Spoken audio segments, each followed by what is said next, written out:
strangers. When they see your wounds, it gets dangerous. Can I be myself? Is it safe yet?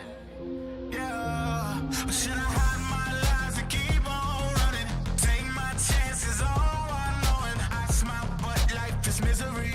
I hide my pain in this melody. They see my scars and all run from me. I don't know what they want from me. Can I find peace? It would be fun to see me. Can I love myself? Can I love myself? Can I love myself? Can I love myself? Can I love myself? Trapped inside this maze, it's amazing. My phone's off, so don't call me crazy. I'll show you what you want to see from me. But do you know me? I let the lights in the gram, it controls me. It's like the lights in the camera can know me. Yeah, yeah. One day I'll find my identity. For now, losing my sanity over strangers. When they see your wounds, it gets dangerous. Can I be myself? Is it safe yet? Yeah. Or should I hide my lies and keep on running? Take my chances, all I know, and I smile, but life is misery. I hide my pain in this melody. They see my scars and all run from me. I don't know what they want from me. Red is on the beat.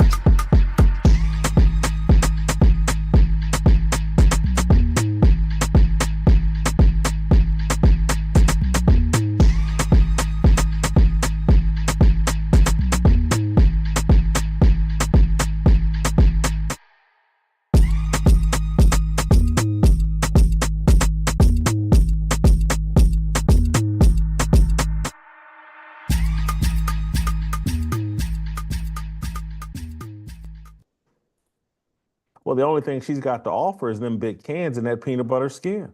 And so if I got to put up with this, I might as well enjoy them big cans. And welcome to the Bronx or Nothing. Where tonight, this episode is brought to you by Jiffy and Peanut Butter. Yes! Jiffy, baby. Yes! This episode of Cans or Nothing is brought to you by NYY Underground. Cans or Nothing. I gotta put it on this. Look at this man. Come on, Whitlock. I might as well enjoy them big cans. Listen, I said it this morning. If I send you a text with that picture, just know I don't give a fuck. I don't That's care. it. No, that's it. Look, let's be honest. We didn't mention this in the morning. This is a I don't give a fuck face. That's it. That's exactly what that is. 100% what it is. That is a I don't give a fuck at all face. And in case you Crazy. weren't sure, if you pull up the profile picture, it confirms it. No, I'm dead ass. I don't give a fuck. I don't care. Facts on that. Facts on that. Oh man. What is up, fellas? What's up, chat? Shout out to the chat. We got 150 in here already, so smack that like. Hit that sub if you haven't. Welcome to the peanut butter and skin and cans and gabagool. Bronx or Nothing. I'm the bread. You know, Francis got more of the peanut butter going on. I'm the bread, so, you know. I'm the big cans, obviously, because I'm the fat one. He's the cans. We got cans in here, all right? We ready to rock and roll, baby. Oh, this is shit. BX or nothing, baby. You see the hat. You see the hat. Yes, sir. Let's go, let's go. But listen, guys. Listen, awesome, by the way. Shout out to the morning. It was a blast. I caught the tail end of All Rise, and it was hilarious, man. So shout out to you guys, and shout out to the chat. But listen, there's a little bit, a little bit of rumors, you know. I mean, we can all put the Arise shit to rest. Yes. That's a plus for some. Yeah. And now a new face has Arise, and you guys kind of touched base on it before. Jorge Polanco, which I've kind of brought up that he's a free agent, and he's not the worst option either. Interesting to see where the Yankees are going to be. They got their arbitration out the way. They're done, right? So they got. I think Leiter, right? guys- Isn't Leiter the only guy they're waiting for? I think Mark Leiter's they have And to, they got until like January 20 something. Is he apparently, arguing? too. Is Mark Leiter arguing? how much he Apparently should they're get? like 300 haven't- grand off. I think they it haven't is. agreed yet. It's a Yeah, small amount. Imagine him having the balls to be. We're gonna. Why? I'd 'Cause you release got him before I go 7 to outs? arbitration. I mean, I release him before I go to arbitration. the crazy thing about Mark Leiter Jr. is like that arbitration case writes itself. like the case against him.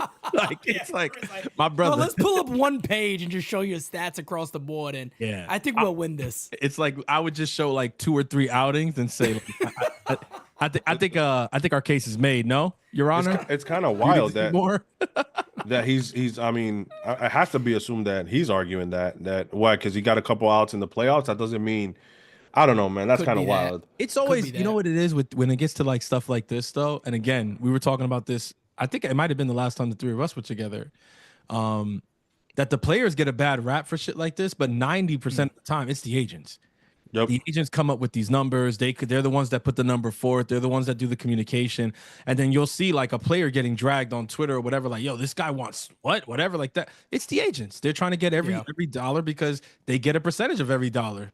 So I mean, for all you know, Mark Leiter doesn't really give two shits. And I mean, 300,000 probably isn't the, you know what I mean? Like I would lean towards this being more the agent. Yeah, and listen, at this point, it's I want to get the final numbers because I think Jazz came in under $1 million of projection, but Schmidt went over. I think it was about 300 grand as well, or 500. I'm not sure, but And I think also Airbender went over about $1 million.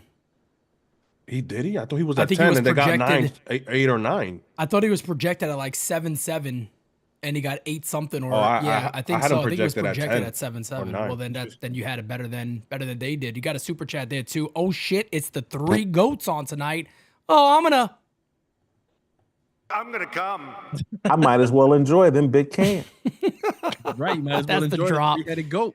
That's Man, the 2025, drop. and we already got the drops going for the year, man. I can't wait. But listen, yeah, man, let's see where they end with that because we haven't got the final numbers on Loaizaga. And the only reason we're going into that is because the Yankees kind of made it clear that they don't want to go over what they went last year, which was around 308. But I think they don't want to go over 301.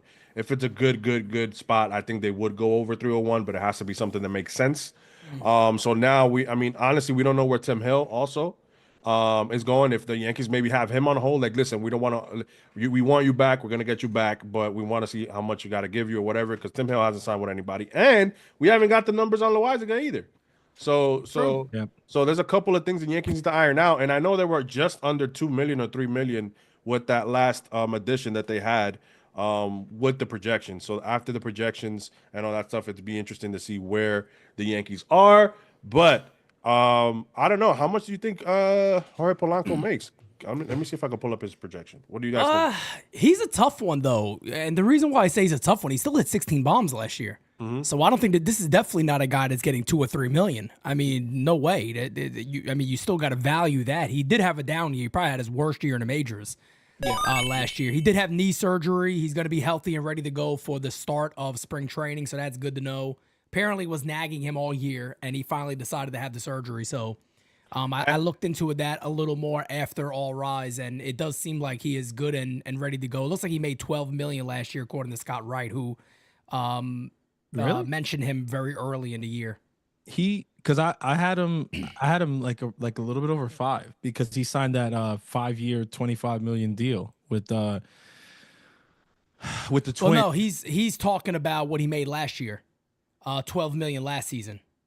No, and I said, what you guys think you can make this year too? Because he got, I mean, Thyro got 3.2, and obviously Okay. Thyro's obviously a way better defensive, but bad, at least offensive player. But I'm looking at his numbers last year, like you said, 16 bombs. He did have, I'm comparing him to Gleyber. He did have 150, 60 less at bats than Gleyber Torres, and he still has 60 home runs. So you could pencil him in for 20 plus with the Yankees, right? We could say that. And his defense, for you guys who love that, his DRS was -1 compared to Gleyber's -55. And then he only had 7 errors last year, where Gleyber had, I think, 15. I think his outs above average was also kind of whack. I think it was like It's a 10. slight. I want to say slight. I think it's still a decent upgrade defensively you from say he's Gleyber. better defensively than Gleyber? Oh no, yes. See, if again, here's how I always. So I don't. There's some players out there where I got to play a little ignorance on because I don't know enough about Jorge Polanco. Okay. Now the thing I know about Jorge Polanco is he got pop. I mean, you're talking about 2022, 375 at bats, 16 homers, 302 in 23, 14 homers. The guy in a full season has hit 30 plus bombs before, and we don't know how long this knee injury has been bothering him. Apparently, according to what I read, it's been bothering him for a while, and he finally just decided, I'm going to get surgery to get it cleared up. So I don't know how much of a factor that's been, but if the Yankees could get a guy like him on a 6 or 7 year, $6 or $7 million a year for a 1 year deal, maybe you add some incentives in there to bring it up a little bit. How would you be upset with a move like that? If he's gonna, I got him batting maybe 8th in the lineup that we made. If that's your guy that bats that low in the lineup and he could pop you 20 homers, how can you really be against that? So let me rephrase, because if you go by outs above average, he is the worst one. As of the last 2 years, and you like you said, he had a bum knee, but in 2022 he was right under Glaber with -5 outs above average, and Glaber was -4. The thing with Glaber is he had 15 errors, and he didn't, and his DRS was -8, and Polanco's was -1. So that means Jorge will, if the play's to him, he'll make the play. Glaber has more range. And we've seen that Glaber's very good to his glove side. He's pretty smooth to his glove side. Is when he goes the other way, where Glaber has issues and turning double plays and the errors. I mean, when you take into account, I wouldn't say a decent. Then I will say it's a slight upgrade for defense purposes. I could say that. But when you really have now Goldschmidt and now Volpe, I don't think range is that much of a factor, at least me, for second base. I'm worried more about that arm and can he turn two with Volpe, which I don't see him having issues with. And you're not losing nothing offensively. So I think I like Jorge Polanco. I like the option. I mean, if that's what we're talking about, out of the guys that are left. And let me get to the super chat because I got to address this right here. Scott Horace says, if we have Cabrera, why Polanco? He is not great, but a better fielder and hits as well as Polanco. No, he doesn't. No, Scott. No, he does. Scott, he does not. Scott, you're He's my guy, near, but nah, Scott. He's nowhere near the that. same offensive talent as Jorge Polanco is. People forget. Wait, again, I'm not Oswaldo Cabrera. He's nowhere near the same level. Waldo? Yeah, he's not even close to. And we saw how Waldo's. It's not even comparable. And I think Waldo at second base, or is it second or third? I know one of the two is his worst spot. I don't know if it's second or third. I think it's second or third. I'm not sure. I really couldn't tell you off the top of my head, but I'd probably say third. I want to bring a couple of things up real quick with Polanco. I mean, just so people could kind of understand where we're coming from. I mean, this is from, and again, we don't know how long this knee injury has bothered him, but this is, look at this. These are his numbers, 2021 Savant. I mean, the guy was an absolute animal. I mean, you go, this is not the same caliber, nowhere near the same caliber hitter as, they're not close. Him and Oswaldo Cabrera. Polanco has a lot of upside too. Is 23. I mean, the guy could play ball, and this is last year. He's also a switch hitter. If you have that at the bottom of the order, man, that's got to be, that makes your team even more exciting. And again, a guy that you get that 7, 8, and 9 coming up. And Kev, I'm just going to throw this on the screen so everybody can see what we looked at earlier. If this were to be the Yankees lineup, that 7, 8, and 9 is fire for the Yanks. Oh, Wells, Polanco, Volpe. I mean, you got a bottom of the order there where all three of those guys can hit 20 plus homers. Yep. And how can you look at how, and this is what I'm saying, look how more balanced that lineup can look. You know what I'm saying? Oh, it's beautiful. Yeah. Remember what you're saying. We got to move on from the guy that went somewhere else. And you got to understand, as long as first base and Jason Dominguez, even if they play average, which is 100 OPS plus, meaning they have average seasons, that's an upgrade. You're getting better defensively because Bellinger, I think, is going to play left field. That just makes sense. He's the better outfielder. Put him in the tougher spot. Let Jason play his natural position. That's what I hope the Yankees do. I think they will. Yeah. So you're surrounding Jason by two very good outfielders. So that helps him out as well. So, and then you look at, I like Jazz at third if he has to stay there with Paul there as well. If we could get Jorge Polanco, I mean, look at the defense is getting an upgrade too. So, I mean, how do you not like this lineup? I love this lineup, man. Francis, I don't know about you, but earlier today when I was making this lineup and I saw Polanco, batting 8th, this is a lineup that I could honestly get behind this. And I post, obviously we put this on Twitter and a lot of the comments were, oh, look at bad those averages are. I'm like, come on. Like, I understand with some fans you just can't win. Like, there's no way of winning. It's got to be MVPs up and down the lineup and great players up and down. But to me, if the Yankees were entering the year with this lineup, one, I'm excited about going to spring training even more so. And two, I'm excited to see what this lineup could do together. Yeah.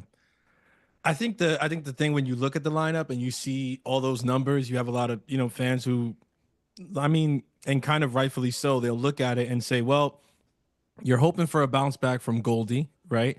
You don't know exactly what you're getting from Dominguez yet because, like I said, they believe the Yankees media machine. You're hoping that Volpe takes that next step. And you're hoping that Polanco bounces back also. Like, there's a lot of hoping and praying when you look at the lineup and you're like, damn, like, you kind of coming off of 2024, when 22 was in the lineup, people kind of got used to that sure thing. But I think what you just said is true. I mean, got to be kind of realistic here, right? And if people want to keep going back to, well, I mean, when 22 was here, well, he's not anymore. He doesn't play here anymore. That's and right. at some point, it might sound harsh to some people, but at some point, y'all gonna have to get over that, like, and move on the same way the Yankees have moved on, and understand that if this lineup rounds out with a guy like Jorge Polanco, when you put all the moves together in a vacuum, it's a very solid offseason. And as it currently stands, probably tied for the best offseason that any team had this winter. I mean, easy. That these are just facts. I look at Polanco, and I'll tell you right off the bat, what worries me with Polanco is he hasn't hit over 235 since like 2021.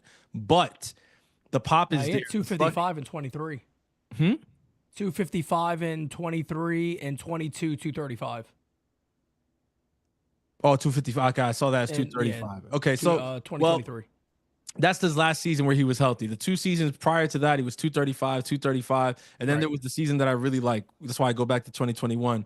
That's the season where I fell in love with Jorge Polanco. This guy hit almost 270, and when he's right, and 2021 is a year you can go back and look at. When this guy is right, he is a professional hitter. He is one of the better hitters in a lineup. And when you look at those Minnesota Twins from that year, he was a focal point of that lineup. Like it was really him, and he was dangerous. And if you remember, even when we played Minnesota that year, he was a thorn in the Yankee side. Like, he's just one of those guys. He's a hard out. Like, you know what I mean? Like, he's dangerous in the batter's box. He's now, gritty. if you look at the last couple of years, you say, okay, well, how long was he dealing with the injury, right? I think is the question. Like, for me, I would probably say like it was longer than we were made to know publicly. And that's why you kind of saw that down year. Another thing to factor in is last year was not a good year. It was also his first and only season in Seattle.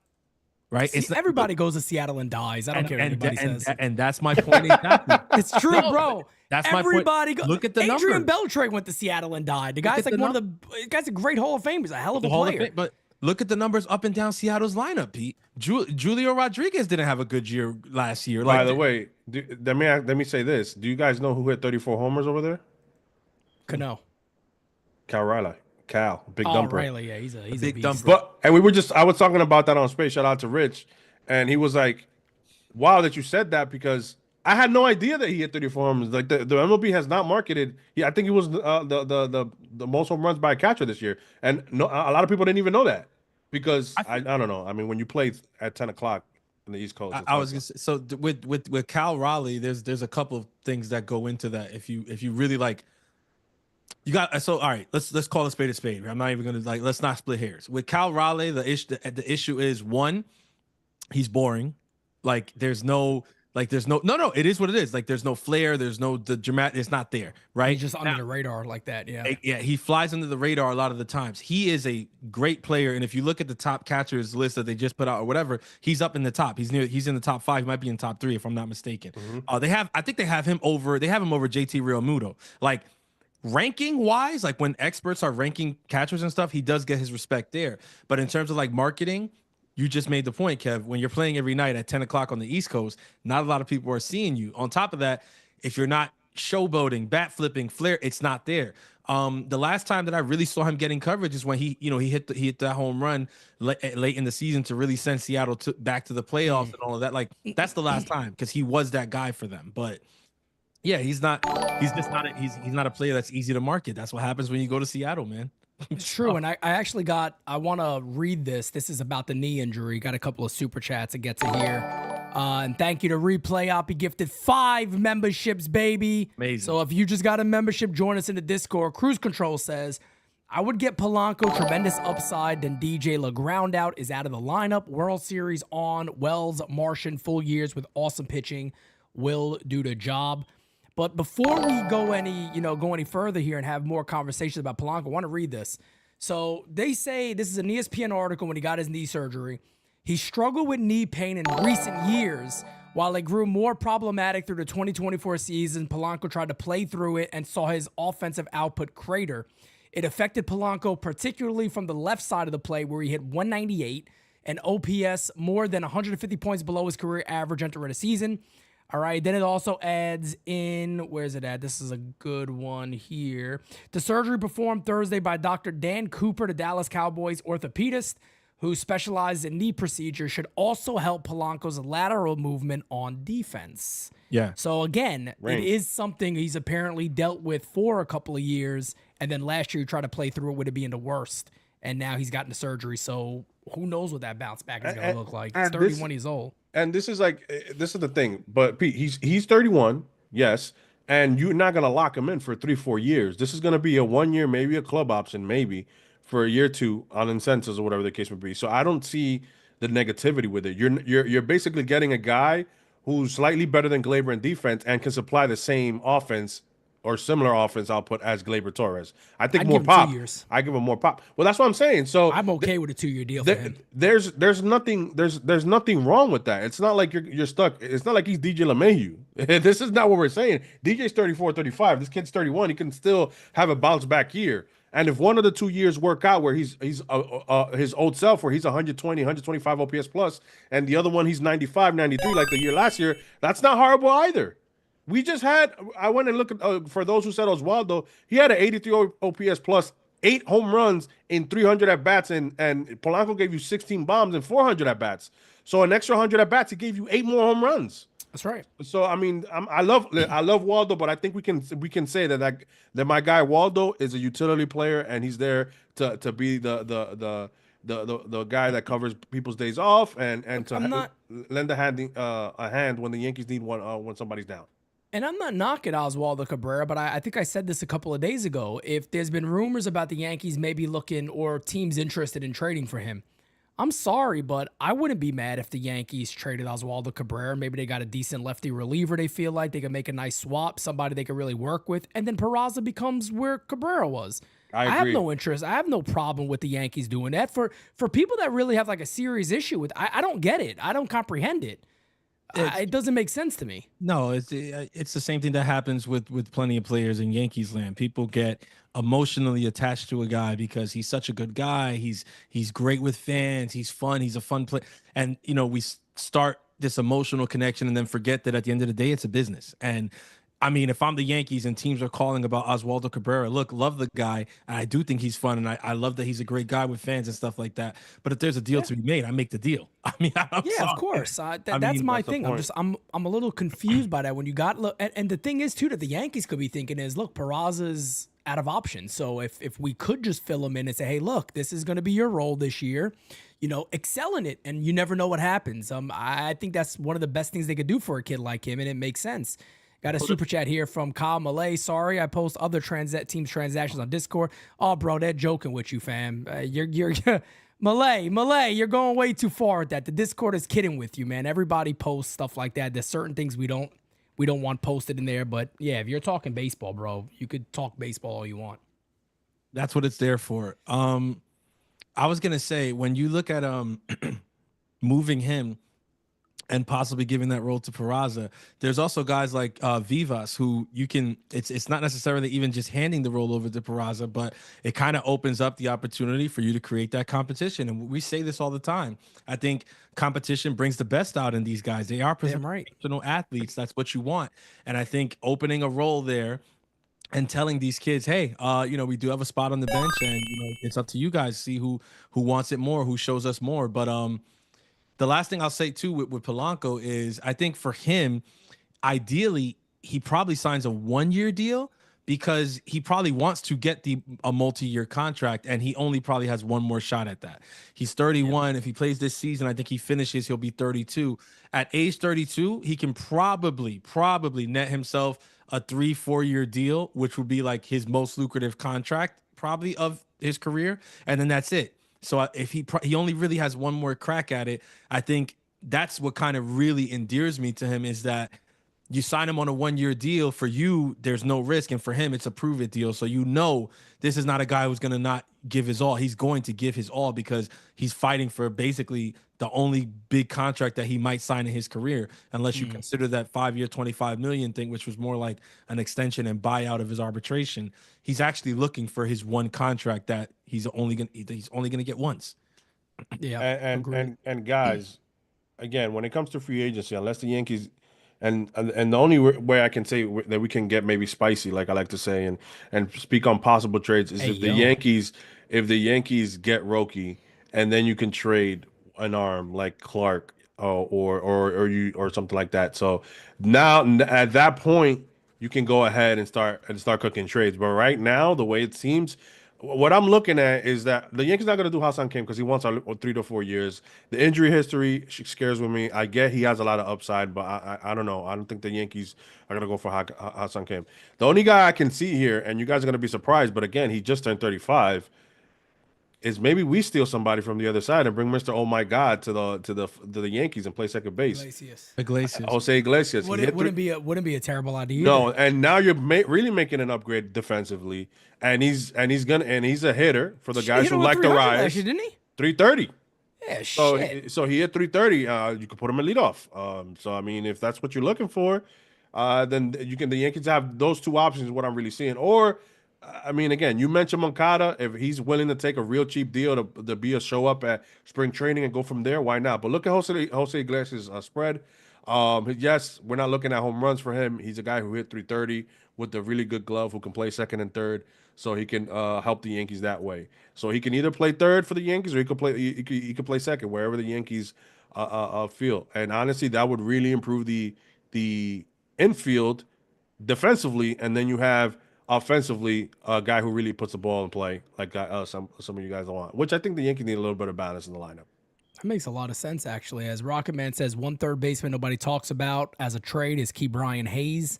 Has superstar potential. He just needs to change of scenery. Only 26. He signed a pretty long-term deal there also with the Pirates. And I don't know. I don't know if the Pirates want to ship him off. I think that team's trying to win, man. They got a pretty good club coming into the year, actually. They're also not trying to spend. Like, yeah. I see these names like Nico Horner's a name that's been thrown in the chat several times. He's getting paid $11 million. I've not seen any reports that the Cubs are openly shopping Nico Horner or even taking calls on Nico Horner, and I don't know why they would be. They just traded for Kyle Tucker. Why would they trade Nico Horner away? This is a team that's trying to compete in 2025, and he's a guy that they have under control. Like these teams, like the Cubs or Pittsburgh Pirates or the St. Louis Cardinals, right? You hear the Brendan Donovan stuff a lot too. They're not in the business of getting rid of these guys right now that are cost controlled and contributing to their lineup on an everyday basis. I mean, unless, of course, you're talking huge name prospects or MLB ready talent going back the other way. And right now, the Yankees aren't talking that. So guys like Brian Hayes, Nico Horner, Brendan Donovan, they don't seem like a reality right now. Even with the Arias stuff, that's why Curry just came and threw cold water on it, just because even for that, like it's 1 year or whatever, but it will take some sort of prospect capital. And the Yankees don't seem willing to part with any of that right now, especially if they're adding salary. So I think you just got to look at what's realistic. And that's why we're talking about the names that we're talking about. Polanco, Yoan Moncada, guys like that. Even like Kev just said, Mr. Oh My God, that's kind of where we're shopping right now. The bargain bin, if you will. Yeah. And to your point, I mean, Brian Hayes, I mean, I was going to say he had a 63 OPS plus. I don't think guys would love to see him. Great glove, phenomenal defense. But my man, can that guy struggles at the plate. Oh my God. Very rough to look at offensively. And he's making $7 million. I don't think the Pirates are going to trade him. So Hold on, ladies and gentlemen. We would be remiss. What happened? We would be remiss if we just glazed over this right now. Hey, yo, Glazed. Hey, yo! I might as well Yeah. enjoy them big cans. Now that that's out of the way, it's Uncle Dom's birthday. Happy birthday, Uncle Dom. Oh shit! Happy birthday, Dom. Uncle Damn. Dom, you handsome son of a bitch! Happy birthday! Happy birthday, man. Hey, we gotta get I was gonna say something very inappropriate right there. I was gonna say maybe we gotta get Uncle Dom some peanut butter skin and some big cans. Oh man. No. Mo. He's got Mo. Oh. Well, the only thing she's got to offer is them big cans and that peanut butter skin. And so if I Yeah, got I to put forgot up it. with this, I might as well enjoy them big cans. Best. I love that shit so much. Oh man, guys. I love that so Jason much, Whitlock damn it. playing second Uncle base. Dom, happy birthday, man. Play some dembo and dance on top of the table in your house. Happy birthday, Uncle Dom. You the goat. I'll He see you is the goat. soon. We'll see you soon, Dom. Oh Yes, yeah. sir. Time flies. Oh, say like Oh man. But yeah, man. I was gonna say, I am excited to see where again. Where do you? Let me ask you guys this. Okay. Where do you guys feel? In the Roki Sasaki meter? Where do you guys 10 being very optimistic that he signs with the Yankees to 1 not? Where do you guys feel? Because I was at a 2, and the more the longer it takes, I feel a little better. But I'm interested to see where you guys feel. 1.7. You have no hope in Roki. Because I'm gonna allow myself to be shocked. I'm literally at a 1.7. I believe he's not. Look, again, we put this news out before anybody, and we were told the Dodgers last offseason. I believe it's the Dodgers or the Padres. I still believe. But it's maybe the Dodgers. MLB did put a lot of pressure. Like, listen, you guys can't be that obvious. I mean, I'm gonna laugh if he just picks the Dodgers at the end because it's just like you just try to make it not obvious, but you still want to be the Dodgers because it looks like they were doing like they try to seem like, hey, you can't be this obvious that everybody's gonna go play over there. You know what I'm saying? Like, Yeah. So I don't know. Francis, you're at the same? I'm actually a little bit different here. I would say I'm at a 5. Damn. Yeah, I'm at about a 5, which is kind of high. But to be honest, like seeing the news coming out of Japan, seeing the comments that Joel Wolf has made in recent weeks, and the fact that the Yankees are continuing to move the way that they've moved the last week or two, nothing is stopping them from throwing a prove-it deal to Yohan Moncada. Nothing is stopping them from actively talking to Jose Iglesias. Nothing is stopping them from starting to move forward with Jorge Polanco. So what's the Or hold- trading Stroman, or trading Stroman? Like, which what, is weird to me because I think that's easy. To me, me, that's it's easy like, work. what's the holdup with signing that last bat, signing that lefty reliever, moving on from Marcus Stroman? Like, what is it that's holding them back? Like, because the writing is on the wall for all 3 of those moves. They need another infielder, they need a lefty reliever, and they got to unload Stroman's contract. The writing's on the wall. Everybody knows that they're going to make these moves.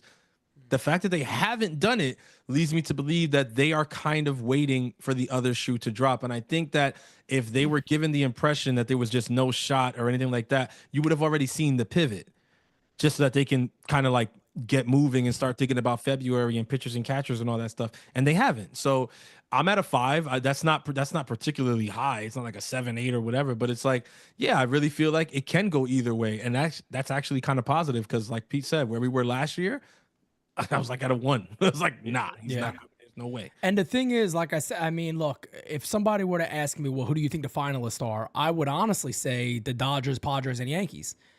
Because again, from the rumors that I'm being told, and again, there's a supporter and a follower in the chat that sends me a lot of players' information in Japan. He lives in Japan currently. And he told me the rumor is that if he did go to the East Coast, it would be the Yankees. The team he would play for is the Yankees. And there's actually a little bit of evidence behind that. He refused to meet with some teams close to New York, the Phillies being one of them. Dave Dubrowski came out. I was like, we were just rejected, that he didn't want to meet with us. And really, like, the main team that there's been intrigue and actual interest from that has been reported are the New York Yankees. So we know and look, I hate kind of looking into the past connections because we did this with Yamamoto and it all turned out to be baloney.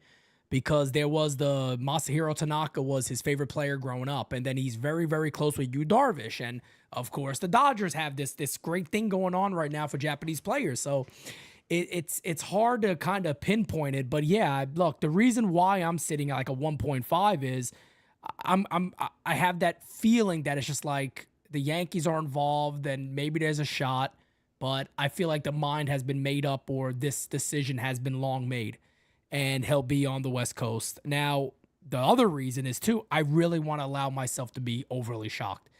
This is something I don't even really want to prepare for. I want to come in and be like, oh my, I want to go live and be like, holy shit, we got hours of content to talk about now because what is that next move going to be? As Rocket Man adds, Francis, the reason why I said Hayes is because he has been hitting horrible for the last 3 years, but a change of scenery could turn it around. So you also just want to take on his whole contract and risk that? There's a lot. There's still some risk there. I get it 100%, but that's more of a reason for them not to trade him because they would be selling low on a guy that they extended. And again, this is Pittsburgh. They're not in the business of paying guys and having dead money and all that. That they just don't. They don't pay people. I think it's more likely than not that he finishes out that extension with them, unless he absolutely goes off here in the next year or so, and then he'll probably get traded before the last year of that contract. But that's the only way I see that happening. Back to the Roki stuff. Look, man, Swimmy Manami at some point that has to like pay some dividend, right? You'd hope, man. You'd hope. Right. And I think, they spoke about the Yamamoto, so obviously that didn't happen, right? There's also the Murakami possibility, but we don't know. Roki is the one that's here and now. If you're Roki Sasaki, also, I think there is kind of so put it like this. Okay, we're gonna put it this way. If you're the Dodgers, right, and you really knew, like beyond any reasonable doubt, like, look, this guy's coming here. He's gonna be a Dodger. He's wearing Dodger blue. He's practically on the team already. Like, we know. Then what's the point in Blake Snell? Like that? Why even pay $1 for Blake Snell? Like, it's not. And some people say, oh, because why not? It's like, yeah, but even the Dodgers at some point are like, yeah, no, like, you know what I mean? Like, it just is what it is. And I know they're deferring everything and money like that. I get it, but it's like that move right there kind of told me that they're not saying that they know they're not getting him, but I felt like that move kind of told me that they know that it's not as much as a sure thing as they may have thought. So they said, you know what, we're going to go and grab Blake Snell. And just in case, if Roki doesn't come here, at the end of the day, who can be mad at us? We added Blake Snell. We got Ohtani coming back to pitch. We got Yamamoto. We got Glass now. Like, we're good. We're fine. So if he doesn't come here, we're okay. And if he does, it'll be that much better. That move kind of gave me that perception from them. I just don't see the point in doing that if you know you can get this kid for international pool money. Now, the Padres stuff is interesting. They have the need. Yu Darvish is there. Yeah, of course. Like that it could be a thing. But again, I bring up the Manami stuff. I feel like that's got to pay a dividend at some point. Could this be the one? You know where I had the Padres because of Yu Darvish, but you know what might be scary is that they're going through a power struggle right now in their organization. So that the sister, right? The sister is suing the family. It's a family feud right now. Yeah, it's a family feud. It's like Succession, but with the Padres right now. So it's like, yeah. So I mean, I don't think that's a good situation to go to because you don't know what direction they go. I mean, whoever takes over might be like, all right, I want to start from scratch. I just want to trade everybody away and start. Let's build around Tatis. So let's build around Tatis and Bogarts because nobody's going to take Bogarts. But and I'm sorry, but that Manny Machado deal is not looking great. Manny still has time to make up for that, but I mean, I think they just backloaded that contract. So, but yeah, so maybe because of that situation, the Yankees and the Mets and the Dodgers take a bit of a lead. And the reason why I mentioned the Mets, Francis, is because Stearns is there, and there is reports that he did like their development. Even though that I know that they had the Zoom meeting with the Yankees, and then they went out there to meet with him as well, because I think that was the two steps. So at one point, I think he did get to speak to Matt Blake, so they were impressed by that as well. So it's just going to be interesting to see where he lands and where he goes. So the only thing that I'm with the Yankees and the Mets. Let's say the East Coast, if he ends up going to the Mets, if he chooses the Mets over the Yankees, it's just like maybe because Senga's there, at least he has somebody that can speak Japanese, you know what I'm saying? But or maybe he as well wants to develop and he wants to be the guy, and Maybe comes to the Yankees and be like, Senga's over there, I'm over here. Well, we got some nice competition going. It'd be good for the MLB for him not to go to the Dodgers. If he ends up going to the Dodgers, it's just like that's you're cornering the Japanese market at that point. You know what I'm saying? Yeah. Like, so I don't know. That's And kinda can I what goes also can I also just add that this is also yes, in many ways he is a finished product in regards of what his stuff is, but this is not a guy that you're going to run out there for 160 innings.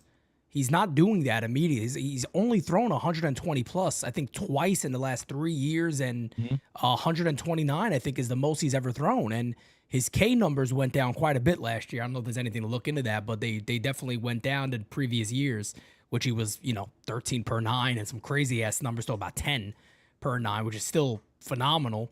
But American baseball is a lot tougher. The 1 through 9s are a lot tougher to navigate and deal with. Now, if you see his stuff, he is absolutely filthy. So whoever gets him is going to get somebody that, no question about, has all the upside in the planet to be a frontline starter. I'll be honest with you guys. I think he fits the Dodgers and the Yankees better than any other club. And the reason being is because they got a lot of starters. That, to me, that's even more so attractive to get him because you could play around with it. You could say, hey, look, we don't. Seattle too. I think don't know. Seattle I haven't too. heard them He's never met mention with this them at much. all. He didn't meet with them Yeah, at all. I was Seattle's saying, not even in the I race. haven't heard them mentioned, but I don't think they're in a race at all. He didn't even meet with them. I think crazy it's to me. Texas is the other team. I think Texas. Yeah, I think it's Texas he Yankees, did meet Mets, with, yeah. Dodgers, Texas, and who am I missing? Padres. I think Yeah. those are. Yeah, I that think, sounds right. the last week or so, it's been in terms of like news coverage and stuff like that. It's been all Dodgers, Padres, Yankees, Dodgers. That's Padres. all. It's been the three-headed monster. Those have with been like three, the three, and it's again the stuff with the Padres. It does kind of open your eyes. Just like the one thing Kev said, I kind of disagree about the Machado stuff because I feel like with the way that contracts have taken off in the last couple of years, Machado's still a bargain to me. But just because what he does defensively and the threat that he is, even when he's slumping offensively, I'm like, shit, 30 million, I'll take it. But I think for them too, and Machado, right? He's also a leader on that club. He's the leader. He is the leader, Yeah, right? he's Even the more guy. so than Fernando. Francis, it's a bargain until 2027 when he starts making 39. That's what I mean. It doesn't matter because his No, I'm age- taking. Imagine you he's taking 30. on that contract. You're gonna have maybe 3 more years. Great of Machado, but he's never been an offensive powerhouse. He's always been a above average hitter. Not very good, but not elite. He's never the top 10 hitter. You know what I'm saying? Great defensively, but I'm saying you're gonna pay 40 million from age 35 to 40 those 5 years, bro. I don't think somebody's gonna take that contract. I don't know. I don't think we're debating his career here. No. He's a Hall It's of just the Famer. back He's end of gonna the be a Hall of contract. Famer, no doubt about it. The But Padres- I agree with the 39 million at that age and where he's kind of trending. Yeah, I could see the concern. In that. But the Padres, what the we were Padres also all for signing. We were all for signing 22 a month ago, and what's the last 5 of that contract going to look like at 50? Oh, horrible! And I said the same shit, right? I don't give a shit of the next 3 years. What But we that's were all I getting, care about. but we Next were 3 or getting, 4 years. we were getting him at 26. No. Listen, But you're Francis, you're saying for him it's fine because we only care about what he does in this next window. That's my point with Machado. I would only care about what he does for the rest of Judge and Cole and the Freed window. You're okay with that, but you're getting 5 years adding to.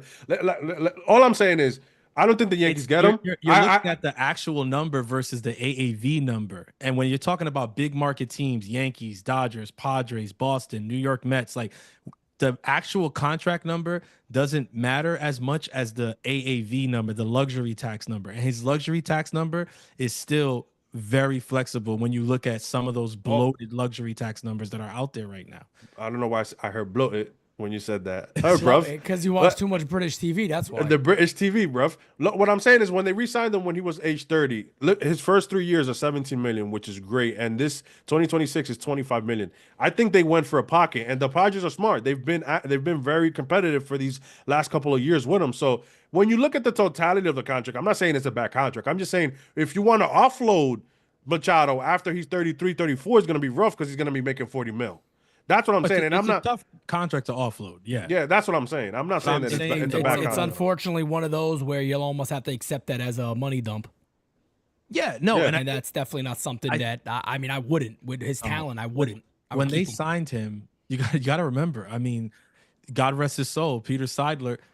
he was aware of the condition that he was in, and he made some of these deals kind of knowing that, this is where we are right now. I mean, look at the money that they doled out, on Darvish and Machado and Xander Bogaerts. Like you talk about a bad contract. They would just, I mean, he wanted to win so bad before he passed away. Like I said, God rest his soul, but he wanted to win so bad before he passed away that, he kind of put his team in this position. And now it's just kind of sad when you see the way that the family is now kind of fighting over, like, how the succession plan is going to go, because you see the two different sides. There's the sides that say immediately, yeah, we need to start figuring out this financial situation because this is nowhere near sustainable. And technically we have a depreciating asset, even though it's a professional sports franchise with the contracts that are tied to it. It's a depreciating asset. And then you have another side that says, well, no, like we can still sell tickets. We can still be exciting. We still have arguably one of the most exciting players in the game. Like, no, there's no need to do that. So it'll be interesting to see, how that shapes out. But I think, like Kev mentioned, if you're Roki Sasaki, is that the place that I want to develop for the next 5 years? I don't think so. That's why I said I really think the Dodgers and the Yankees are the best. You got loaded staffs already, and to me, that's something that would benefit him greatly. Is going to staffs that are pretty loaded. You're right, and not even just like the benefit of that, but it's also the necessity, right? Because he needs to pitch in a 6-man rotation. So, like, that's why when the Mets comes up, it's like, yes, of course, like they can pitch you on their future plans and the development, because they're very, very good at that. I think they're top of the line now, whether people want to admit that or not. Some people don't like saying things like that, nice things about the team over in Queens. But listen, we call it like it is over here at the U. And if you look at what they do with especially pitchers, they develop really well. My question mark with them is, if I'm Roki Sasaki and I look at that current rotation, it's like, you just signed the closer to put into that rotation. Like, so I'm coming here and we need 6 of us to make this be a thing. I don't know how that's going to work, at least these next couple of years. But again, you really just never know with these things. Yep. And listen, man, so that being said, at this point, the Yankees are in a spot where, like you said earlier, to piggyback on that, is the bargain bin. There's not much news. There's a couple of rumors. The Yankees are going to go off. It's really going to depend. The only way I see the Yankees making another splash is if they get Roki so they can trade around some other spots. Yeah, can I add one more thing into Roki real quick? Roki. If there Roki, is Roki, any, a lot of people, it's amazing to me that a lot of people still don't get this. They go, yeah, but the Yankees have no money. This has, first of all, has nothing to do with free agency. Folks, just please stop with that. I get messages on that all the time. It has nothing to do with free agency, unless he would be getting a monster contract, just based off his potential alone. But the one thing I want to add in here is, the Los Angeles Dodgers got multiple Japanese stars that are getting paid endorsement deals. The New York Mets have Kodai Senga, who really helped himself by having a Cy Young caliber year a year or so ago. Yes, he did. And that he was right behind Ohtani for highest endorsements for a Japanese player. Now, imagine the amount of money that Roki Sasaki is going to make in year 1 as a New York Yankee. And he's a young kid. I don't know if he's a bachelor. I think he may be. There's a lot of ways that you could market a flame-throwing young pitcher, good-looking kid from Japan. It's very, very marketable. There's a shit ton of money involved for a guy like him coming to New York, the New York Yankees, the Yankees brand, and you're not sharing the spotlight with anybody because, look, I'm a fan of Kodai Senga. I think the Mets got a very good. I hope he's healthy. I think Kodai Senga was a steal for them. Yeah, I think he's a great pitcher. But let me tell you something. If the Yankees got Sasaki's one of the biggest stars in New York the minute he gets here. He is. I mean, there's no and I like internationally and all that. It's to me, it's a prime landing spot. God, I don't buy into he doesn't like the media. I don't buy into that. I've heard some different stuff on that. That's why I worry about the stuff with the Dodgers. I always feel like they're. I don't feel like Ohtani likes the media, but when you have an interpreter, you get away with stuff like that, and you don't have to speak to anybody. Ohtani hates.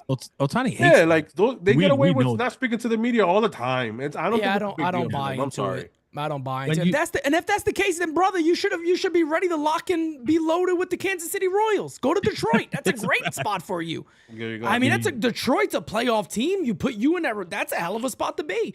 If you're worried about that, then maybe some of these spots that you've met with aren't the best spot for you in general. But they want to, and that's the thing. But he wants to win. You can't have your cake and eat it too. They want to win, and I think when they factor in like, yes, would I like my privacy? Yes, would I not have to deal with the media circus? Yeah, all that stuff is probably on the list, but it's nowhere near as high as winning. And I think that's one of the beautiful things about the culture in Japan and the players that they have been churning out over the last decade or so. They're churning out guys that don't just want to come here and, play base. No, these guys want to come here and they want to win. They want to win. They want to win championships. They want to be playing in October, playing in the playoffs. Like these guys, they're not coming here just to earn a check. They're coming here to be great. And I love that about them. I really do, because honestly, like that's kind of what the game is missing when you think about it. When you look at the players that are currently, the biggest stars in the game, you have those question marks sometimes. Like, is this guy fully committed to winning, or is this guy's a me guy? Is he trying to make money for himself, or is he caring about the team? Is he trying to put the team over the top? And that's something that kind of goes, without question with a lot of these guys. I mean, now when you bring up what kind of teammate they are and stuff like that, I mean, there's mixed reviews, because personally, I don't think Ohtani's like the best teammate out there. I don't rock with that. But hey, they just won a World Series championship, and the Dodgers made $120 million off the field in his first season with the team. So does it really matter? I wanna clear up what Pete just said, because people don't understand this. What I do? No, what you just said about Roki, because Roki is technically an international free agent. So when he comes with the Yankees, he's going to make minimum wage with the Yankees. He's going to get the international signing bonus that has nothing to do with the payroll. That's international signing bonus. He's going to make this year $770,000 or whatever the minimum is this year for the next 3 years. And then he's going to hit arbitration. Exactly. And then he's going to hit arbitration for another 3 years. So the Yankees are getting a very, very, very good pitcher for 6 years at a super discounted rate. So that does miracles for your payroll. So that's what I'm saying. If the Yankees get him, don't be surprised if Luis Hill or Clark Schmidt are not here. Of course, because you just got essentially them younger with the same upside. Let me ask I don't want to trade Luis Luis Hill, by the way. I would try to deal Clark Schmidt. I think we all agree across the board on that one. I go Clark has 3 years of control. It's still a very good option to trade for. Sure. So don't try and shop Rookie of the Year just because you got Sasaki, because unless it's a big splash. But the calls are going to start with Hill. Absolutely. Of course. Yeah, he's the Rookie of the Year. He's the hot hand. Of course, why not? I just think a lot of people out there need to understand that. Remember how good Clark was. I know he got injured for a while, but before that injury, man, you were looking at one of the better pitchers in the American League, and that's just facts. That's facts based off his numbers. He was indeed one of the better pitchers in the American League. He was going toe-to-toe with Louis Hill. He was phenomenal. I mean, he was throwing that cutter the cutter was sitting 93, 94. I mean, great movement. He was looking, to be honest, he was looking like a little lower version of Corbin Burns. Like a lot of people said for years that he's a heavy cutter guy. He's a very good one, and he was really effective. The one thing that I would say is, and I'll ask you guys this: who is that player? And would you go for third base, or would you honestly say, you know what, get the best player we can get? Fuck the position. Obviously, some positions you can't say that because you're really locked in. But would you sit back and go, I wonder who is the best player we can get? Isn't Ozzy Albies available? I don't know. I don't think so. Is a J-Ram available? I don't think so. I don't think so. I mean, that's my thing. It's like, who would you deal him for? Some people in the chat say Brendan Donovan. I would love Clark Schmidt for Donovan. I think that'd be a great deal for both teams. But who is available? Brendan Donovan, Clark Schmidt, to me sounds like a match made in heaven. I think that, by the way, that's like one of those deals where it's like, this is a really good deal for both teams. Like, I don't think anybody can be mad about this. That's why I say to me it's a match made in heaven, but it's something that can only come to fruition if Roki Sasaki chose to be a Yankee. But I mean, when you start again, when you open up that door and you start thinking of the possibilities, that's when it gets really exciting, because there's a possibility that you put the guy who just left at the forefront of our deepest memories, just because this guy chose to sign here now, and the subsequent moves they were able to make afterwards, it just puts all of that behind you. I mean, Oh, bro, it couldn't get better. I when mean, you think about it, you said J-Rod, and I know off the bat, people might say, "No, there's no way, there's no way, there's no." These guys do get moved. These guys have been moved in the past. I don't think it's out of the realm of possibility. Is it an easy deal? Hell no. Hell no. It's definitely going to be plus. I think even a Spencer Jones, they'll ask for Dominguez. Like different names will be asked for. But could you do Clark Schmidt and Dominguez headlining that deal if you're getting back a J-Rod? Of course. Yeah. And that's what makes it so interesting. That's what makes it interesting. Because I mean, now it's pound for pound heavyweights that you're trading. I mean, you're trading away the rookie of the year with your top prospect. I mean, a lot of calls can come through that. But I said Schmidt and Dominguez for J. Oh, okay, Schmidt and Dominguez. I mean, for sure they would want. You're right, because they would say it's Julio. So they I mean, would say Heel and Dominguez to start probably. Yeah, and listen, I don't know where they are. I think they really need offense. They're trying to trade one of the pitchers, so I don't know if they're ready to trade Julio yet. I think that call can come, but I mean, again, you never know what a GM is thinking. I think they need offense. This is why you got to look at maybe teams that need pitching. So St. Louis, I think the Yankees could swing Nico Horner with Clark Schmidt. Nico another 2 years too. No, that's not a bad deal either. Isn't Nico another 2 years? He's done. Let me see. I think he has 3 years overall. So I think it's this year 3 years. And 2 more. I think it's $11 million a pop. It's nothing. It's like 3 years, $33 million. That's nothing at all. That's how those deals open up, though, and that's what I was trying. No, of course, agree. You give them Peraza and Schmidt. Now you got your second baseman. For this year at least, until one of your guys is ready, because they have an influx of infielders ready in the Cubs. So and you get a solid pitcher for 3 years, in Clark Schmidt. So I mean, it makes sense. The only reason I don't see William Henry, the only reason I don't see the Blue Jay stuff with Bo is in division, it's really tough to swing a big name deal like that, especially when one of the teams on the other side is the Yankees. And look, we say this all the time here, whatever, like there's really no excuses, and it's true, there are no excuses. So it's not to make an excuse, but to call a spade, like yes, when it does come to matters of the AL East, like yes, the other teams in the AL East are not in the business of trying to help us in any way, shape, or form. Even if they were getting back a Clark Schmidt, even if they were getting back a Louis Heel, they probably still would not want to send Bo Bichette to the New York Yankees. Yeah, I would say something like that. The only way I would even do that is if they were like, we'll do it for Clark. Then hell yeah, sign me up. If they, they were just like, we'll do it for Clark. You got 1 year left. Well, this is what I'm saying. I'll buy into that. I agree. They'd want 3 players. They'd That's say what I'm saying. Dominguez, They'd want Jones, and Heel, more. and be like, okay. Yeah. I'd agree. I agree with Francis in a way where they're not going to help you unless it's like Boston, where they're offloading payroll, which they did with Verdugo. They didn't want to pay him the $10 million that year. And he had trouble with the team that late. Correct. So that reason makes sense. And so with the Toronto Blue Jays is interesting because they got Jimenez because they're trying to paint that to Vladdy and to Bo at this point that we're trying to go for it. Stay here. Vladdy made it clear that he wants a 4, and Bo Bichette reports are that he does not want to stay with the team. That's what happens when you don't try to extend your guys early.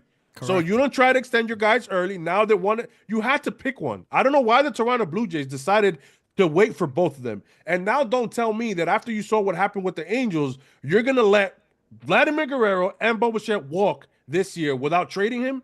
So I don't know how they don't trade one guy now and maybe another guy at the deadline. It's really dumb to me. I truly think for them. Now, they did sign Jeff Hoffman today, so they're trying to show a little something. I'm not talking about that's like, AL East changing.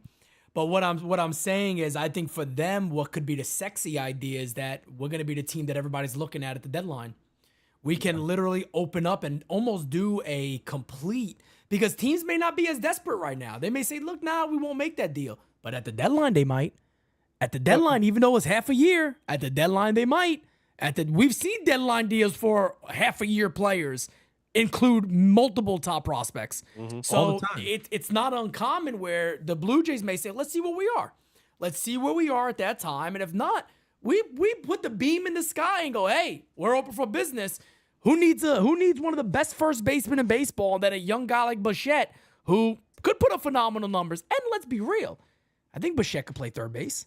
He could play short. He could play third. I guarantee he could play third base. His glove translates. His glove 100%. translates all over the infield. He's phenomenal, and I think he's a player who his situation is a little bit different and interests me a little more because the Blue Jays did buy out the final years of his arbitration. If you guys remember, 3 years ago they extended him and they bought out the last 3 years of the arb with a 30 something $million deal, whatever. So he's been making, 10 million and change the last 3 seasons, whatever, going into this walk year.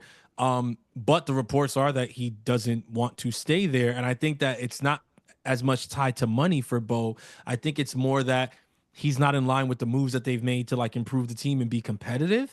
And then when you look at the Vladdy stuff, Vladdy had to literally go and sit through an arbitration hearing with this team, which is a big mistake with a star, I think. And I know, again, it's a business. I still think it's a huge mistake with a star when you're a franchise that's looking to build around guys. I don't think you let things get to that point, especially over $1 million and change, like $1 million and change. These are billionaires, and they split hairs over $1 million with up and coming stars. I think it's asinine, I think that was a big mistake with Vladdy to go there when he wanted 19.9 and you wanted 18. Like what, like that to me to go through the whole hearing process over that was silly. And then now to tell him that he's coming overweight to camp, to tell him that he's playing bad defensively, that's why he was moved to first. Which he talked about in the last interview he had with Abriendo Juego. Yeah, so he spoke about all that. And the thing about Vladdy that kind of shocks me, right? Toronto wise, anyway. It's like you had an opportunity to do something legacy wise here. I mean, his father huge in Canada because of what as expos and stuff like that or whatever. You got the blessing of getting. I missed the expos, by the way. Yes, of course. I mean, I think I'm kind of one of the biggest proponents of that being one of the teams they bring back instead of, giving 2 new markets teams or whatever. But that's a whole other argument. But you had Vladdy, and this is how you fumble it. It just doesn't make sense. And then even the extension that was reported, I mean, he said that he wasn't going to confirm it, but he confirmed it on the Abriendo del Juego interview, like the number that they put in front of him. You knew that wasn't going to get it done. So was that more of the whole Nationals Juan Soto thing where they put the 440 out there to kind of show the fans like, hey, we tried to re-sign this guy, we tried to keep him, he's a little bit out of our budget. Is that what they did with that extension offer to Vladdy? They reported that they reopened extension talks about a week ago. Nothing has come from that. They're off by 100 million. They say he wants 450. Vladdy wants a 4.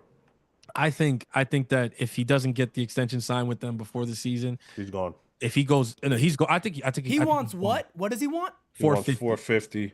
Soto got 800. He's more than worth it.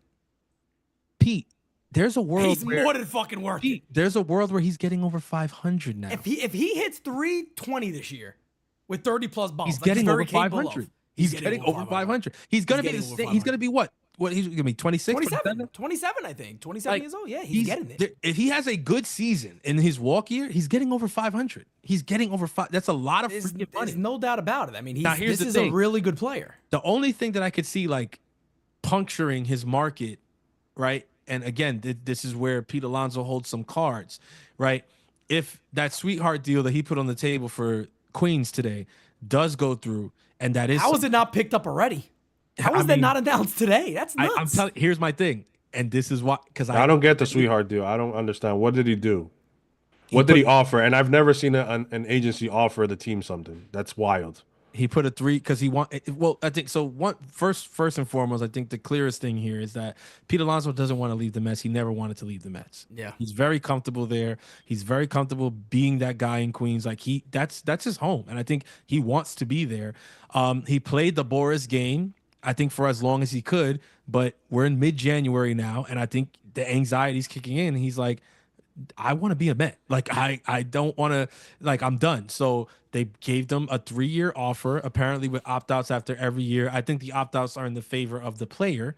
And that makes sense though. I mean, if you're giving them a 3-year deal, you do want to keep some control. So that puts the Mets in a great position because next year they can either, if he opts out, you get negotiate with Pete again, Vladdy, or Murakami. You get your choice of who you want. And this is why I say he would hold the cards though. Yeah. Because if it's player options, then what he could do is That's scary to me. Opt in immediately after next year, and then be possibly the prettiest girl at the dance. See if 2020 after 20. If I'm the Mets, I would say, hey, you flip that. We'll sign the contract right now. And I You think flip that we control the options, and we'll do the contract today. And I You'll think be that- back next year, no problem. So when you said, well, what's the holdup? I mean, I would have signed that already. I think That's probably what the That's counter right. was. The holdup is, I think David Stearns is sitting there, and Stearns' profile, man. He doesn't like paying older players. He likes big cans, long contracts. He does Yeah, like small cans and cans. peanut butter skin, but he doesn't. He likes big cans if they're on discount. But that's he doesn't. He doesn't. I might like as well enjoy them big cans. And so if I got to put up with this, I might as well enjoy them big cans. Listen, he doesn't like paying the older guys. It's just not his thing. He's not into giving out long Francis, contracts like that. So now that we're talking a little bit about everybody, isn't it wild that Toronto, if you don't want to pay Vladdy 400 or 450, you know that Pete wants 225 or something like that. How do you fumble not getting the polar bear in Canada, in Toronto, the marketability of the polar bear in Toronto, and you trade Vladdy and you get a bunch of prospects back? How do you fumble that? It's because that's why players want to leave. I think here's where the issue comes in, because they could even keep the team. To be honest with you, they wouldn't necessarily even have to trade Vladdy right away, because Vladdy has played different positions, and he's in the best shape of his life right now. Yeah, he's in good shape. He's in better shape. When he was playing third base before, he wasn't in the shape that he is in right now. And he's more motivated than he's ever been, because he is going into a walk year. So, I mean, you could make that work with all of them if you wanted to. Springer, Vladdy, Polar Bear, Bo Bichette. I mean, the opportunity, the possibilities, they're endless. But Toronto just hasn't shown the willingness to do things like that. I mean, they were in the Ohtani sweepstakes, and that was what it was. They were in the Juan Soto sweepstakes, and it was what it was. But there's a whole lot of smoke and no gun. Like, that's kind of how it's been. So, yeah, I mean, does it make sense? I think so. I'm with you. I don't see how they don't do it. Would Pete Alonso go there? I'm of the belief at this point that Pete Alonso just wants to be a Met, and I think it's going to take something special to move him away from the Mets, or it's going to take the Mets literally closing the door. And I said it this morning on All Rise. I think that what Alonso achieves by putting the sweetheart deal on the table is, I'm going to get my final answer from these guys in the next 7 days. Because if for whatever reason there is any trepidation about them taking this deal, they don't want me. And if they don't want me, then okay, then as much as I want to be there, I shouldn't be there. And I think that's what it is. And if I look at it, I really think that Stearns is probably sitting there saying, yes, it's 3 years, and yes, it's amenable, sure, but dang, I mean, I got this 27-year-old phenom who's also Dominican and probably would love to play with the other guy we just signed. And apparently they're really close friends too. So Gonna be a free agent in a year. They're not that close. He's closer with Acuna and Tesla. I was gonna say so that's actually a little bit overblown. I've been seeing that a lot. Yeah. They're like best friends. I'm like, they're not best friends. Like, Vladdy's really close with Acuna. Tatis. Like, Acuna. Tatis, they go to each other's houses and shit in DR and stuff like that or whatever. But the thing about 22 is that 22's kind of a lone wolf, and that's why he brings up the family stuff so much, because like that's really who he's with. Like, it's him and his fam, and that's it. And me. I mean, that's. I was about to. And Jordan. Let people too far behind the curtain, but like, listen, My good friend, folks. I've seen it in a way. Pete has seen, like, we've seen it in a way that it's like, yeah, like he's kind of a guy who's more to himself. So I don't know if that's a thing where Vladdy's gonna say like, yeah, I'm gonna go there because he's there. Now, would he say I'll go there because the money's there? For damn sure, because the money will be there if they don't accept the Alonso deal. Because if they do accept the Alonso deal and Alonso controls the cards with the options, it would be asinine for him to opt out knowing that they have the options of Vladdy and Murakami, because then there's no way he's back. It's going to be interesting just what you said by that, because I can't remember the last time, because I'm not crediting Stearns to Soto. We all know that was Cohen. So I can't remember. Maybe maybe you guys could tell me when's the last time he signed a big contract. Who? Stearns Stearns? doesn't. Stearns doesn't. He sign really big doesn't. contracts. Was it Yeah, he Yelich? really doesn't.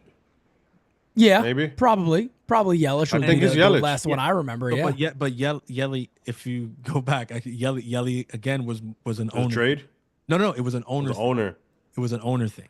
He's not Lorenzo Cain, I think, and then Jackie Bradley Jr. He gave him, which is a bad contract. Stearns he has a really good last name. He's very stern. Like okay. Stearns he is likes- stern. Okay. he likes pulling out the value. Whoa! Hey yo! From that Wow! those big cans. Oh man! Well, the only thing she's got to offer is them big cans and that peanut butter skin. Basically, that's what Stearns says about a lot of you people in the MLB. All you got to offer is home runs and RBIs. Is home Can I- run and slugging percentage. Like, no, I think look, he is who he is. Like he's the guy who does more with less, and that's why him and Steve Cohen can prove to be. We have to see, where the cards fall, but it can prove to be one of the best marriages in sports because Cohen is the perfect owner for the deal that Juan Soto just got, right? He's the perfect owner for the 22 contract because he's going to go where he has to go. There's no limit. Like if he's going to go where he needs to go and that's it. But to supplement that, you need a guy like Stearns who's going to get you more with less around that. So this could be an amazing marriage. It just time will tell because I think no one can have too much power over the roster because that's where I think you'll see the issue. Like if it gets too much of Cohen just spending like a drunken sailor, then the lineup will suffer. And if it gets too much of bargain bin shopping, then the lineup will suffer. Like, but Francis, I think he wanted Soto. He's the guy who you're going to market around, who's going to change the look of the team. I think that was his prized possession. He got it. I think he's done. I think he's going to let Stearns do his thing for at least another 2-3 years. And if it's not working, then he might come in again. But I think that's where I'm sitting at. So unless Soto's like you got to get Vladdy here. That's the only way I see it. But that's what I'm saying. Vladdy factors into the Stearns profile because he's 27. So it's like, yes, will we be paying him a lot of money? Of course he will. But he sits there and probably tells us, he's like, Steve, this guy's a kid. Like, these are the people that you pay. We don't pay 31-year-olds. We don't pay 32-year-olds. We don't pay 33-year-olds. We don't do that. Now, if they're pitchers and they're starting pitchers, yes, we do pay them. But we pay them 3-year deals, maybe 4, and that's it. Like, this is his mantra. This is his philosophy. And he's seen some success with it. I think it remains to be seen, what happens here. And again, I think this Alonso deal is going to tell us a hell of a lot. And I think if the Alonso deal gets done, I wouldn't even say that was, again, I would also say that that's not a Stearns thing. I would say that's more of a Cohen thing. And that would be the fan in him getting that deal done, saying, you know what, this is our guy. He wants to be here. The fans love him. Well, there's a part of the fan base that loves him. That like, let's keep him here. I think that's what it is. Were you going to say something, Pete? No, I was gonna say I actually got pulled up. I wanted us to real briefly here just go over the third basemen on each team. I got to pull at least ones that make sense. That could make sense for the Yankees if they were to get Roki.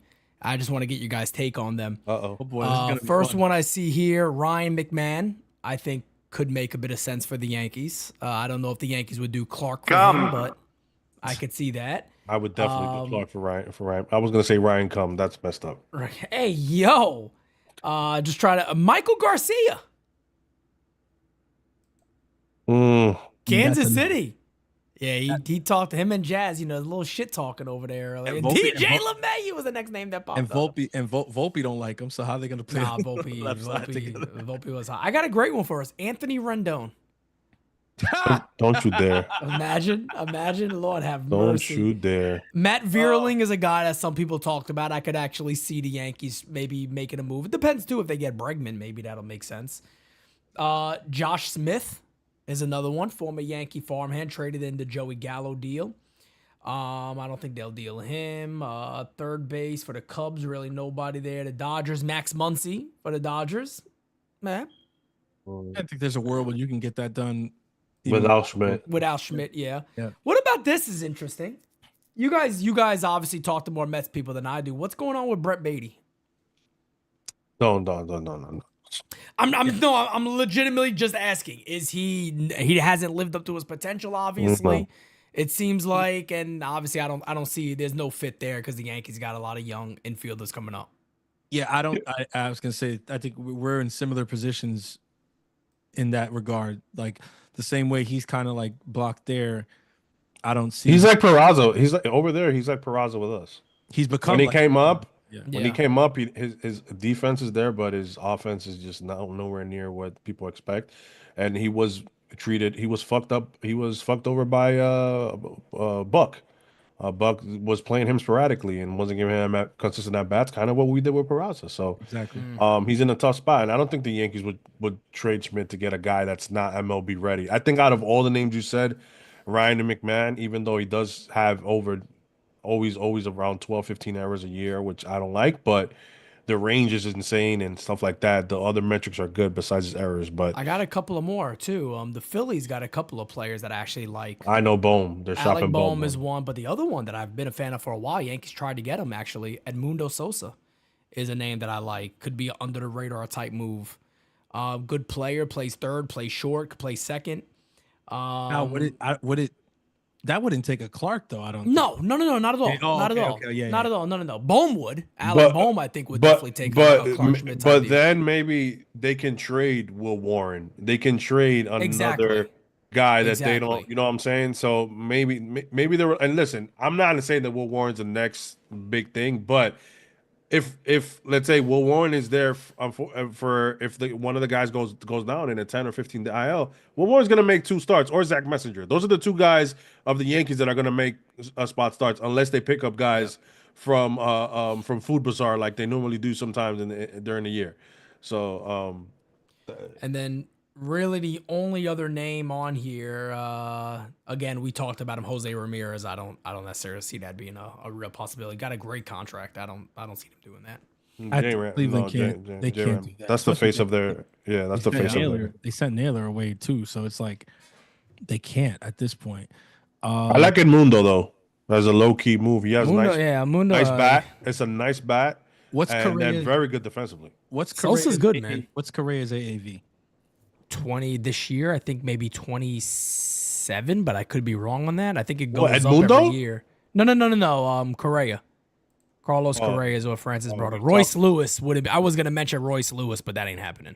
Carlos Correa would definitely be a great spot, but that would be Royce Lewis would be a fire fucking move. I mean, that would be a fire move out of nowhere. I don't think they would trade Royce. I don't think so either. I think they would trade Correa before they do. 100%. Absolutely, but 100%. Correa scares me because you're only going to have him 82 and 100 games a year. Actually, I'm wrong. Correa, he's 37 million next year. Then 32, 31, 31, then 25, 20, 15, and 10 towards the end of his contract. So they front loaded the shit out of his contract. The last 4 years of the contract are all vesting. He has And to team vest, options, yeah. He has to vest into those. Yep. He'd be 37 next year, then 32, 31, and 31 before the vesting kicks in. And it's crazy because the vesting will kick in after age 33, which fucking love, to be honest. But you think of what he did this year, Francis, which is crazy. I'm just going to say this. 320 at bats, but he had 14 home runs, 310 batting average. He was an animal this year. He had 152 OPS plus, and he only played 86 games. And he had a 3.7 WAR. For that amount of games. He's awesome. That's fucking Guys, wild. we know that Correa is a monster. If he's healthy, he's a monster. And let's not even talk about what the dude does for your lineup in October. He's the intimidation station. I mean, we forget about it because he's not been healthy and hasn't had a presence really ever since he left Houston. But look, what better way to replace that bravado and freaking swag and He'd be an instant villain of 22 than adding Correa to he's very similar in that regard. Like he's not flapped and he gets in the freaking batter's box and nobody's scaring him. Like it's just not going to happen. If Correa played the year he had last year, if he played that year, the whole season, you're talking about a legit MVP candidate. Absolutely, he would have knocked out Soto third place. It would have been Bobby Witt. It would have been Judge, Bobby Witt, and Correa. So again, I mean, for me and Francis, we talked about that this morning. Is there a player? Is there a player out there where you would go over? you would be mad at the Yankees if they rejected his deal because they didn't want to go over. That's like us hearing that the Roki deal happens. The Yankees get Roki. They have guys like this available to trade, and the Yankees like, nah, we didn't want to make that move. And I'm sitting here ripping my fucking hair on my head. If they go, think no, about we it didn't this want to way, go Pete. over because we didn't want to add Correa. The contract was too. That's nuts to say that after going to a World Series. That's crazy. Let me tell you this though, Pete. If the Yankees are taking Correa, right? And I don't know what Minnesota wants to do because I hear they're trying to stay competitive. But if the Yankees were to take Correa, they would have to take Stroman without the Yankees eating money. So then the Yankees, that's fair game. I mean, it's 1 year. That's that's fair. They're still saving a lot of money. Correct. So then the Yankees right there are have to figure out, are we willing to pay? It's gonna be 19 million is remaining because Stroman's 18.5, and then out of that you got to calculate like 10 of that. So it's gonna make the payroll go to like 320, 315. So Kev, to win that shouldn't be. Oh no. Yeah, all, I still think you can move Grisham. That's another 5. That's another 10 because you're staying under the coin tax. Yeah. So you can still make some minor moves to make it.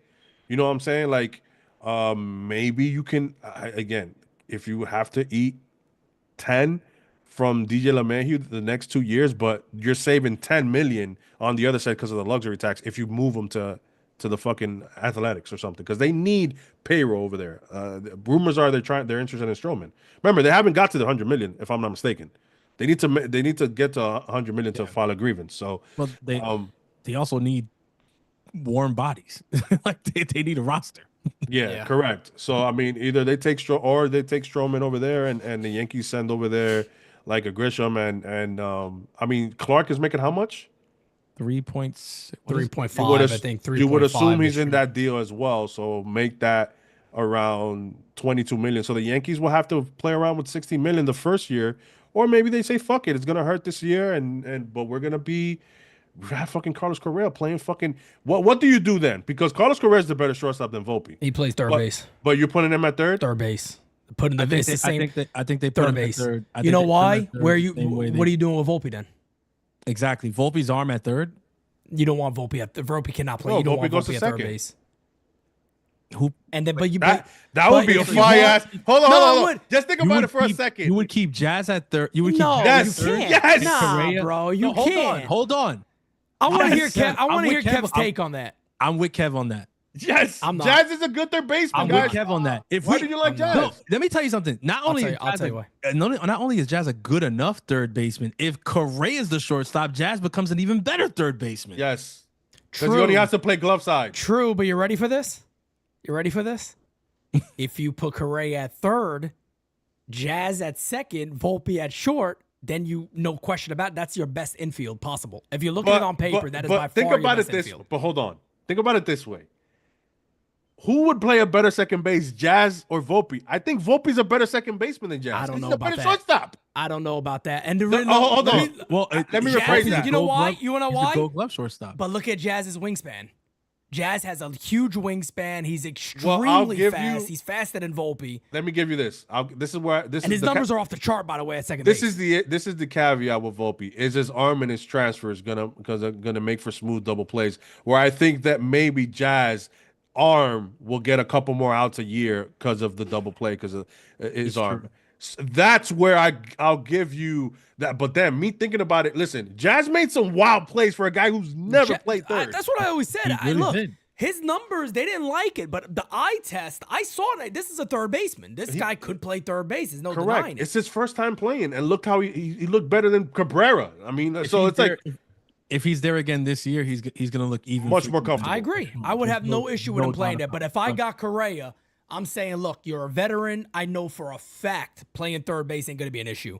Third base, short, Jazz, go to your best position. Now your infield is insane. Well, I agree. Either or, I think it'll be great. I think you really can't. Either or, I think it'll be great. But I like Jazz and Correa on the left. That would be nice. But that would be that arm, bro. They're gonna get a lot of outs. Both of those arms. You know how hard Correa throws. Exactly. That's what I'm saying. What pisses me off, to be honest. What? And this is when I think you can honestly say, I wish, if George was alive. If there was any rumors at all that Correa was available, that's the type of move that George would have made in a heartbeat. He would have done whatever it would have took to get him over here because you just you just went to the World Series, and look at what we're arguing about position. What we're debating positioning on getting those 4 players. Let's Can you imagine? Can you imagine those being your team? Like, can you imagine that's your 4 infielders Oh coming my off God. the year?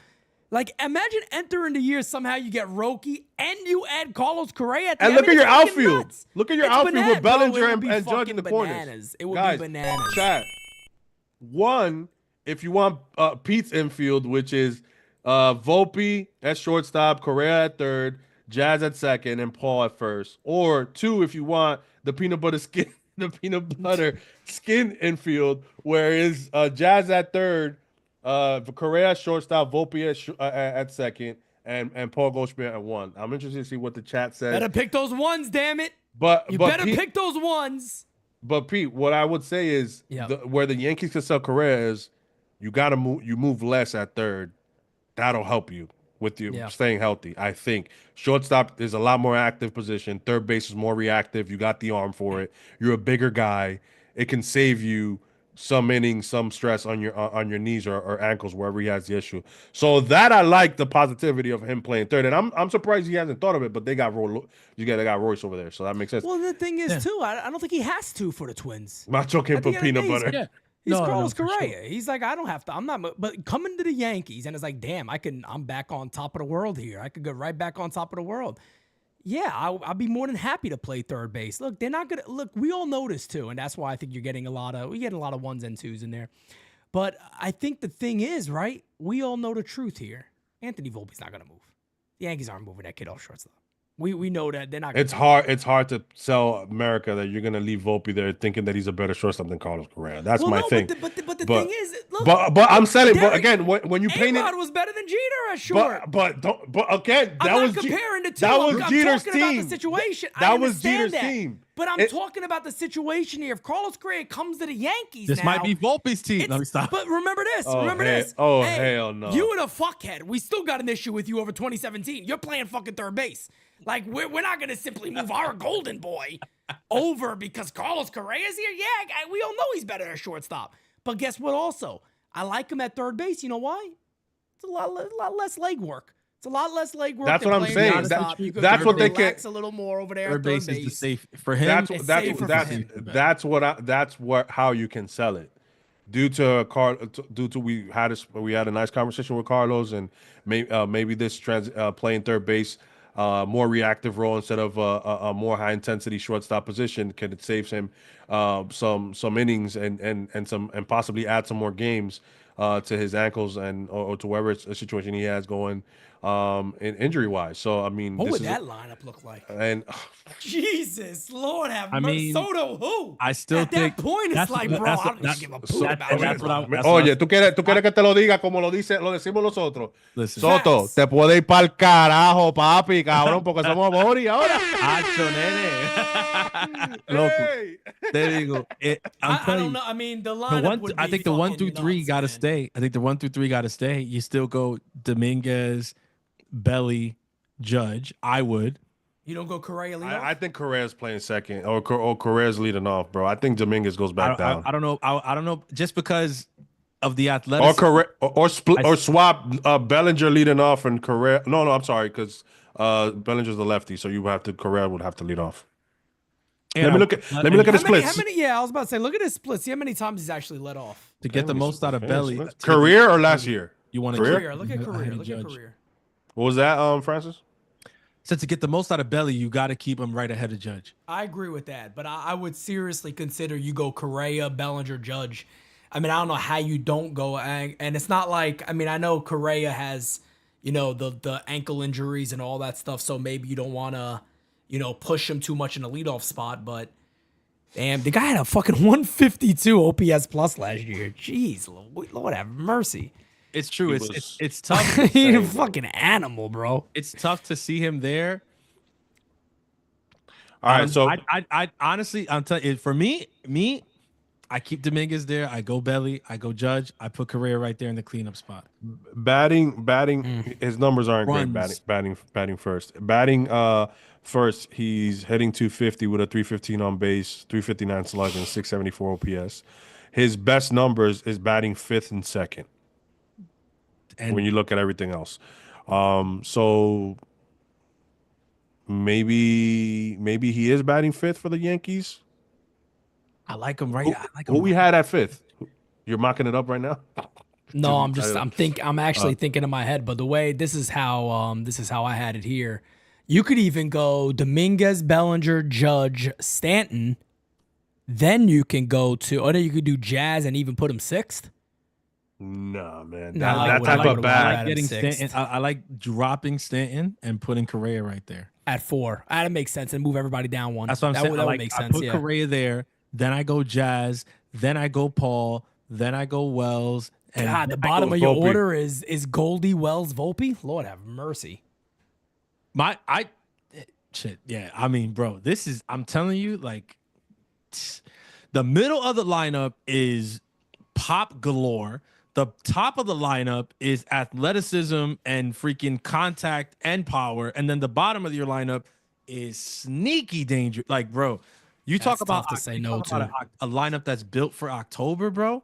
And then let's not even talk about defensively what that team looks like on the field. I mean, shit. Oh, it's phenomenal. That 5th inning wouldn't happen in their wildest dreams. And look at the pitching. I mean, I know some people may say this is nuts. I would say that's one of the best rosters the Yankees have ever put out in I can't even tell you how long. It would have absolutely. I mean, because you're talking about the rotation, you're talking about the final guys in that bullpen that we have, it's nuts. And that we're still, potentially adding on. I would honestly think that's one of the best rosters Yankees have ever that I really truly remember going into a year. Like, holy shit, top to bottom, this is nuts. For sure. It's crazy how this all it's all possible. It's not out of the realm of possibility, but that one is because I don't know if Minnesota wants to stick around with the once that 37 this year coming up. I don't know what they're gonna do. I mean, that's why I think it is possible. That's because I could just see them running away from that deal and going, yeah, I mean, shit, we'll do that. If my problem is will the Yankees do it? That's my issue. Is will Hal Steinbrenner do it? If you were gonna hit the eject button on it, this would probably be the time to do it. Wait. If you're gonna hit what button? The eject. Come. Not the eject, bro. Because and not right now. I'm saying like if right now nobody's offering them what it would take. But again, we're saying in the world where Roki Sasaki miraculously says, I'm signing with the New York Yankees. Now the Yankees can offer exactly what it would take and make it work for themselves financially also. And if you're Minnesota, you say, okay, well, how do we sell it? Well, we sell it. We're getting a great freaking pitcher back on top of that. And look, right now, we need to get a little bit younger because with the way Kansas City looks, with the way Detroit looks, with the way Cleveland looks, it's going to be very difficult to compete with them 2025, maybe 2026. But if we're young enough, we keep ourselves in the mix all throughout those years. Anything happens with them, we're right in the mix with them. Correa is a guy whose window you could say is right now. And maybe Minnesota's window is not exactly right now anymore. So yes, I think it's something that can be sold and can happen, but you need Stroman, Clark, and Everson for him. Done. Who? Stroman, Clark, and Everson Pereira done. I mean, how do you say no? You're getting Clark Schmidt, who looked the way that he looked at the beginning of last year. They got him for 3 years. They got him Peraza. They could plug it in short right away if they want. Or Peraza or Everson Pereira. I would say he said Pereira, but I thought you said Peraza. Oswald. How about Oswaldo Cabrera? Utility guy can play. Well, I don't care. Whatever that deal is. Stroman money is Stroman money. People will say, "Oh, Stroman, whatever." Here's the thing. It's not the AL East. It's not the AL East. The issue with them right now is that they have in the American Central. I think if they got Kansas City, Detroit, and Cleveland. Detroit's getting better. Detroit's a very good team. Detroit is heading a stride. Kansas City is in a good spot, and Cleveland ain't going nowhere. So if I'm the Minnesota Twins, I'm trying to get it. I'm trying to dump that salary, but get something. You're getting 3 years of Clark Schmidt. You're getting and two guys. Like the more I talk about this, the more I honestly say, how the fuck is this not done anyway? Like I'm sorry. Listen, I was scared of. I was really scared. No, I was scared of. Pete, you always end up fucking selling me on shit because McNeil, you had me thinking about McNeil for a while, and now I was like scared because it fucking makes sense. You don't need superstars everywhere. But when it comes to Correa, let me and everybody, look, I don't care. Get mad at me, laugh at me, say you're nuts all you want. I'd do the fucking deal now and say, Marcus, I guess you're the 5th starter, or if you get Sasaki, you keep both of them. I'd still do that deal right now. You went to the World Series, and don't give me this shit that you got to only spend 40-some% of your payroll. Bull fucking shit, because there's other people.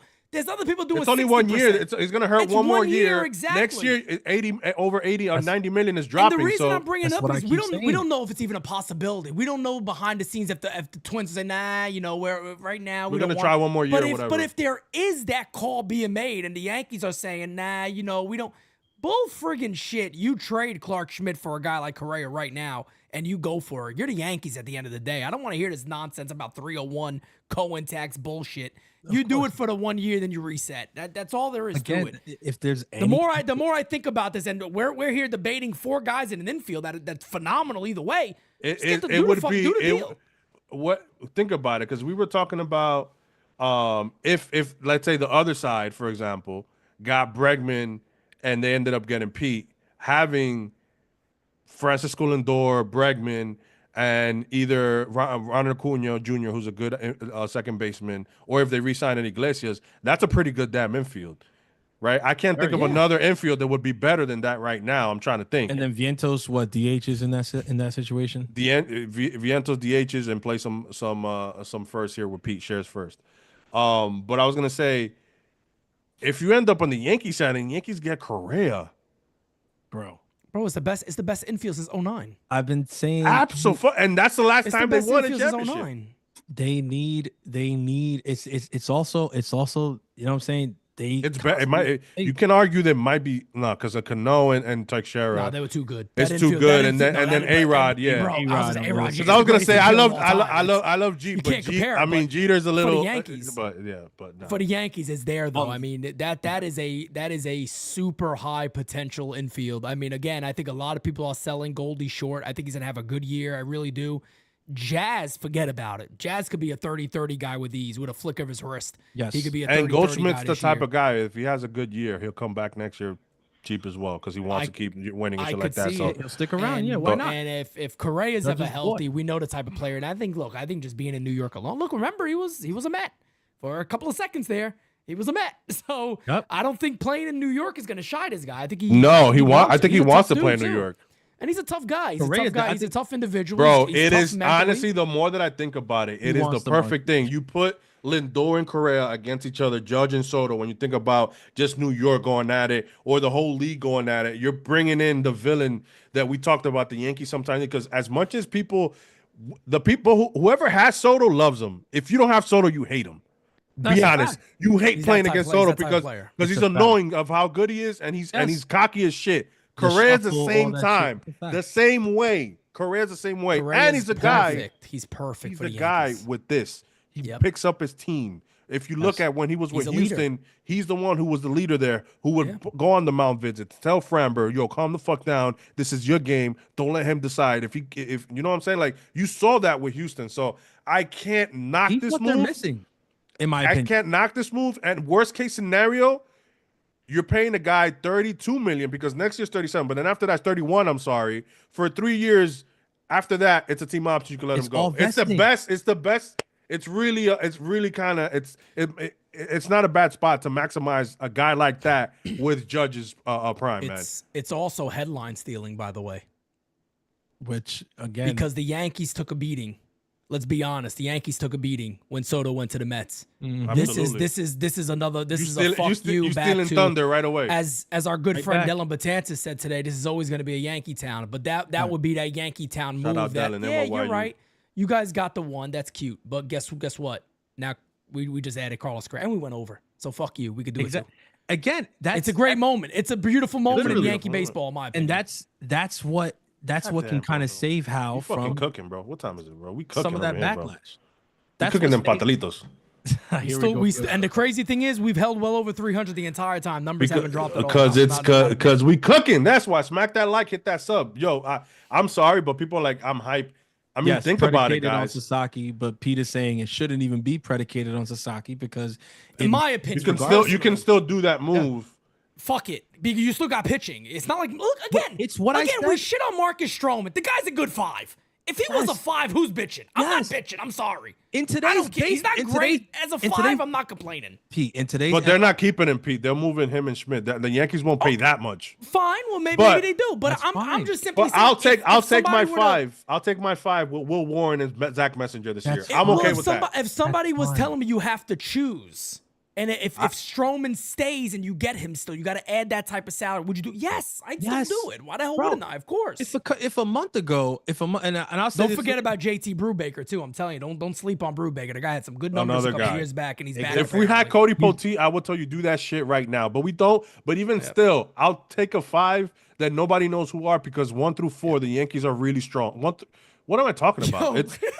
Think Spring about it. training this year. It's- I'm gonna scream to Brubaker. We love you in New York. We love you. No, bro, he's got to factor in. JT. He's a guy that's going to factor in at some point. 2024 Oh, he is gonna be definitely the year. could. He's gonna get a lot of chance in spring. It's Yeah. gonna be interesting to watch him. For sure. So, bro, but I'm saying if a month ago, and I know like not everybody shared this opinion, but a month ago, I was saying, look, if the hump for Cal Tucker is sending Louis Heel, I do it. You think I'm not sending Clark Schmidt over for Carlos Correa? Fucking easy, bro. Now let me ask you this. Listen, You Clark, ready for love this? ya. I love I'm you. gonna flip the switch on you guys. Oh, don't do it. I'm doing it.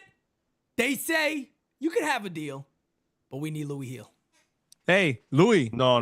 They won't do it. Yeah, I They do won't it. ask for that. No, Cap, don't do that. Don't do that. I You're do not it. allowed to do I that. do it. I What love- I'm What? saying I'm not is- allowed to do no, it? No. I No, love you Louis can't- you Heel know too. what? I'm not. No. I'm not trading Louis Hill Okay, that's your I answer. love Louis That's Hill fine. too. That's your answer. You I just love love Louis Hill because too. we're taking it's technically a salary dump. I know Correa is great, and yes, but there is still a possibility that he may only play 80 to 100 games a year for the next 3 years. But you're willing to take that gamble because, like, he could be healthy in October, and that's where you really need him for. Francis said, "I'm gonna send him Let me over." tell you, there's also, but again, there's also wait. there's also possibilities that Louis Heel regresses. Again, I'm not actively rooting for that. I'm not saying that that's going to happen, I'm but not saying nothing wrong. I agree. I'm not. Possible. I'm also not married to Louis Heel or Jason Dominguez or Clark Schmidt or whatever. I'm Do I married to want- Jason Dominguez. Do I want DJ these guys Jason. on the team? Look, I want these guys on the team. Of sure, I want Dominguez on the team. I want Heel on the team. I want Schmidt. I do. But when you start talking about a move that makes us better immediately, Yeah, right but before 2025, there's some You don't name. gotta throw in Jason in there. But if you got Roki, are you trading Heel for him? Yes. Yes. I'm saying I threw Jason's name in there just to. Oh, make okay, the- I'm to make you're the scaring me point. because I'm like sometimes people get trigger happy. Yes, trade everybody. No. It's Because- I think we're very if Heel- reasonable here. No, If yeah, Heel I comes you in know, there. I'm just you know. If It's funny Heel 'cause is in there, if Heel is in there, he's the name. You don't get Schmidt, you don't get Dominguez. Correct. Of course, If you don't get correct. nobody Schmidt else. is yeah. in there, you're not getting Louis No. Heel. If Dominguez, And you're getting Stroman as you're a not dump. getting no pitcher like that. But I'm saying As a salary dump. No, Individually. No disrespect to Stroman. I love Stroman. no. Individually, none of these guys are going to stop me from making a move for a guy I like love you in New York. Correa. It just is what it is. Just because, like, the same way that it's like, yeah, the Correa stuff might not work out. It's like, yeah, we could hold on to Heel and he could turn back into a pumpkin. Or he could go on to be one of the best pitchers in I didn't mean baseball. to hit that. We don't know. Let me throw something else at you guys. Oh, shit. No, seriously. This is interesting too. Now that we're talking about this. This is kind of wild to think about. What is Minnesota looking for? Do they need pitching? Minnesota gone wild. They need pitching, right? Wow. Who's their ace? Lopez. No. Pablo. Joe Ryan? Oh, Joe Ryan, yeah. Oh, they got Ryan, they got Lopez. That's Let me about throw it. something crazy about you guys. And this is the offseason, guys. This is the fun stuff. Let's say you get Roki and the Yankees go, shit, maybe we can move some more money. We're here talking about moving money. What if the Yankees propose a deal to Correa and to the Twins and they said, Rodon for him straight up? Nah, they wouldn't do that. Why not? Salary's not too different. They're I don't still think- saving money. You're not adding Stroman. You're getting a starter that threw for you last year. First of Good all, numbers. me and Carlos Rodon getting liposuction together. Come on. That's a throwback to 2024. That's a Pete line. No, but to be fair, that was a Mario line. It That was a Mario line, to be fair. That was a Mario line. It was a Maryland. That was a Mario line, I think yeah. so. So I told him, I said, I'm going to go with him too to get this bottom of my belly finally removed. You know what I'm saying? So that's it. I'm going to go with him. So, Kev, you want to join us? By all means, it'll be the three amigos over there. No problem. I don't know if they do that. I'm just throwing I fun shit at the really wall. love Los. I love Los too. I'm a Los. fan of him. I'll defend that dude. I'm sorry. Look, I love dude, Los. And I know we could go down rabbit holes. And I think his changeup is going to make a big difference this year. I got him penciled in for a comeback player of the year next year. I think we could talk about this all. We could talk baseball all day. And the fun thing is that spring training, these are the type of lives we're going to have every night, basically talking for hours with alcohol about this stuff. And a lot more fun. A lot more fun. All right. Come. That no. Hey, I said that. I might as well enjoy them big cans. Hey, you know, in spring training, our first live, we're gonna have two big cans in the front, right? We got to print the picture. So if I got to put up with this, as a banner. I might as well enjoy them big cans. You know, we gotta find the two big cans. We gotta put it. You know, I just remembered something about spring NYY. training. You guys remember the first thing we did that night? We went to the game that night. Francis, I don't think you were with us yet. I was gonna say I You wasn't weren't there the with us first yet. night. He was still flying. First thing we did after that, we went to eat, and then we went to the ABC store, the liquor store. Remember, Kev? We went to the liquor store that night immediately. Immediately. God almighty. Yeah, we got to do the same thing this year. I think that'll wrap the show. What a show. Those whiskey sours. Listen, bro. When the three amigos get together, bro, a lot of things. Is there a three cooking duo or some shit? Because man, we cooked the shit out this episode towards the end. Yeah, we came up with some shit. Listen, And, Hey, look, we need to start pushing that narrative. I just hope the Yankees are being that creative. And like I said, man, for me personally, that's with or without Roki. But if there is Roki, that's probably a fucking guy to go after, man. And I don't want to hear the bullshit about money. Hal can't be that dude. You were going to go over for Soto. There'd be no reason not to go over for a guy like Correa. I understand the risk of how many games he actually going to play for you. But if Carlos Correa, if you can manage to get 135 games a year out of him, I know that still seems like a lot because he did do it 3 years in a row, the previous, 21, 22, 23. So it's not impossible. But man, oh man, that dude's an absolute animal. I just think he'd be phenomenal for this team. And he'd fit the pinstripes so friggin' well. yes, he epitomizes what it means to be a Yankee, whether people want to admit it or not. Oh my God, you'll get killed for that comment. I know. Because the Astro player, oh my I'll be God, like, no, how can you say that? Because all the bravado and whatever. Yeah, but he backs it up. I'm with you. I think he's Johnny Damon. Damon shitted on the Yankees in 2004 and then became a Yankee. What are we arguing here? I just think it's a lot of what we ask for, he has. And Yes. that's what we should want. A here. lot of what we need, he has. When he's healthy, glove wise, as a shortstop, he said it himself out of his own mouth. I'm a platinum glove shortstop, and I don't think that there's anybody better than me defensively. And if you look at the numbers, when he is in the best shape of his life and he's playing shortstop, he is a monster with the freaking glove. He had a up. 3.7 fucking WAR in 85 games. This dude he's a different. I'm telling you, he's an actual dog, not the puppies and the chihuahuas that we get sold as pit bulls. No, he's a real one, a Rottweiler. That's what you need. And if you brought a guy like that to New York and you sit there and talk about risk and all that stuff or whatever, listen, Hal, cut the shit. All right, you're a businessman and you've been running this team like a business ever since you took over. You want to talk business? Let's talk business. Get to the dollars and cents. You have a fan base full of Puerto Ricans who have been dying for the next Puerto Rican superstar. That is correct as well, too. Not for clamoring nothing. for their guy, clamoring for that Puerto Rican to come here and set this freaking town on fire. Set the Acho cabrón pa'l Bronx, cabrón, es que vamos, cabrón pa'l Exactly. Bronx, eh. They've been waiting. Who was the last waiting. big Puerto Rican play we had? Ricky Leday.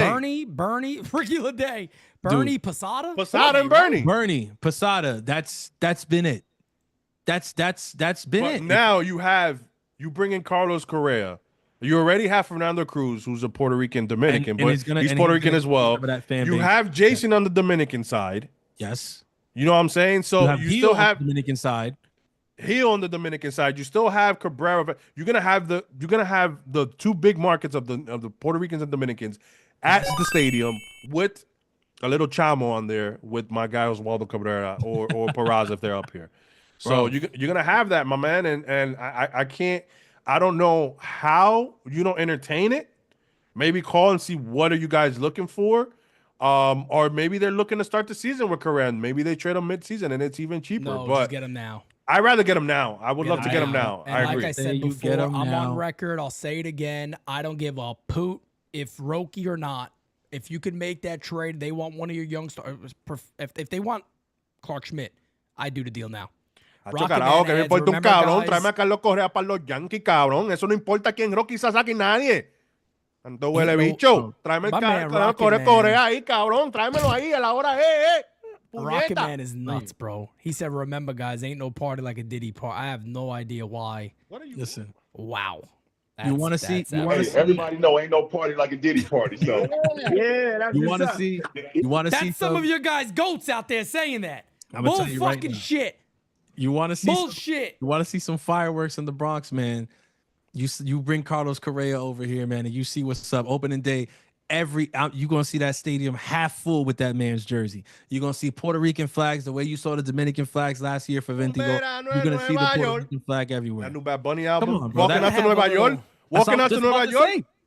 On top of that, you got a Bad Bunny album out here that going crazy, had the streets on fire, bro. You're gonna have Bad Bunny sitting behind home plate probably on opening day. Listen, he loves Francisco Lindor, but Correa, hey, I'm just saying. Let me just say something too. Just saying. Shit. They're gonna be a reggaeton Daddy beat. Yankee will be there.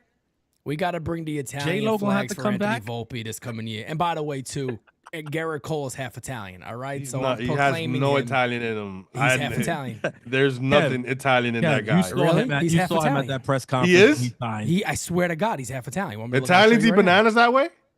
now. I eat mozzarella like an apple. So what the fuck's the difference? Eating gabagool. Yeah, you're damn right, baby. But no, he really is. Garrett Cole is half Italian.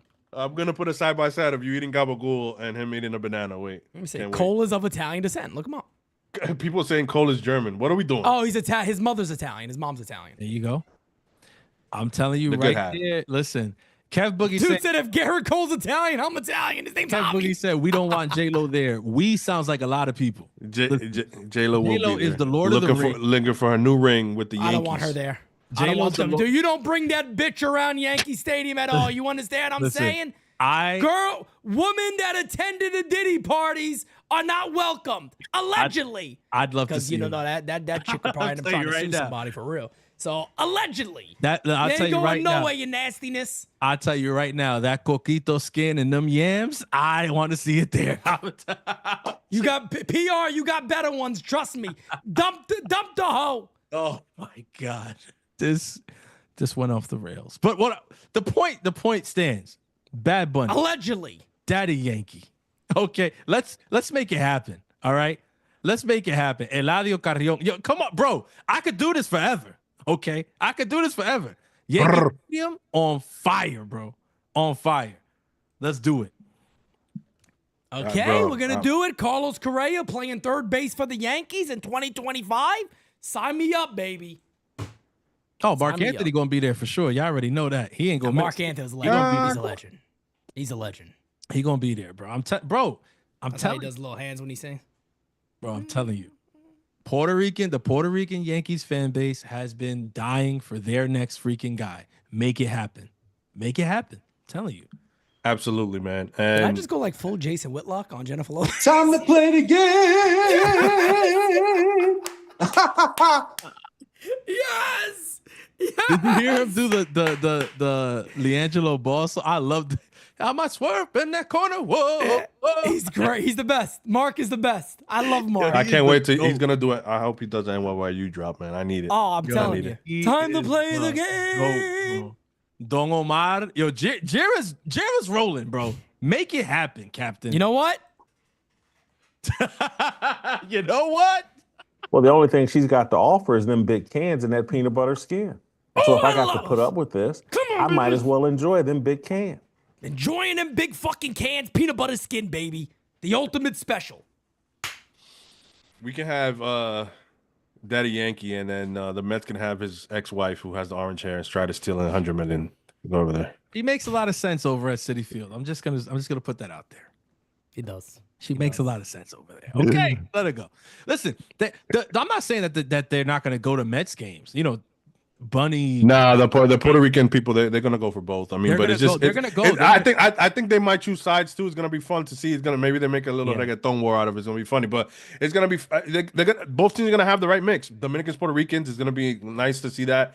I mean, it's not only because of that. guys, we talk about it because we're from the Bronx and we have the representation and it's fun to have that because the Yankees has always had technically guys on there. The Yankees have had Soriano, A-Rod, Cano for the Dominicans, and they've had Jorge Posada, Bernie Winter, like we're saying. Everybody, you know what I'm saying? So now adding that, and not only it's what he brings, man. We already talked about the bravado, the postseason experience, the leadership. I think he'll make Anthony Volpe a much better defender, helping him out there. That would be huge for Volpe as well. And for everybody in the infield, honestly, because he's a great infielder. He's a great guy to add around, bro. He adds to the clubhouse. Infield captain, bro. He'll take charge. That's what you need. Who's gonna play? Agree. I thought he was gonna play baby. I know what you want. I thought he was gonna play that shit with the Jason If Whitlock. I play that, I need to put this face on the screen, bro. Play it. What were you gonna play? No, bro. I was looking this up because William Henry said, "Who is Jason Whitlock talking about?" Well, that's who he's talking about. That's I might as well enjoy them big can. Jason Whitlock is wild for that. Hey, ladies and Shout out to gentlemen. Joy Taylor. I don't know why she's getting shamed, bro. She might come to a game. Taylor is more than welcomed. Can we stop? To come to NYYU Day. Can we stop with the double standard? If it was a dude with five models, everybody would be celebrating. Can we stop it with the stuff, bro? Let her be, Hey, look, bro. I don't think she done nothing wrong. I know, right? I don't know I'm why not she gets saying so much did anything hate, bro. wrong. I'm enjoying this. I think it's hilarious. I think it's comical. And look, at least Jason Whitlock was man enough to say, "I know what I'm capable of. I don't want her around me." There's nothing wrong with that. He's saying, "Look, this is a beautiful woman. I don't want that peanut butter skin and the big cans around me." He wants to be focused. I think the issue that people raise is that they're like, "Damn, man! So you said you wouldn't give her a job because you thought she was too attractive and she had nothing to say."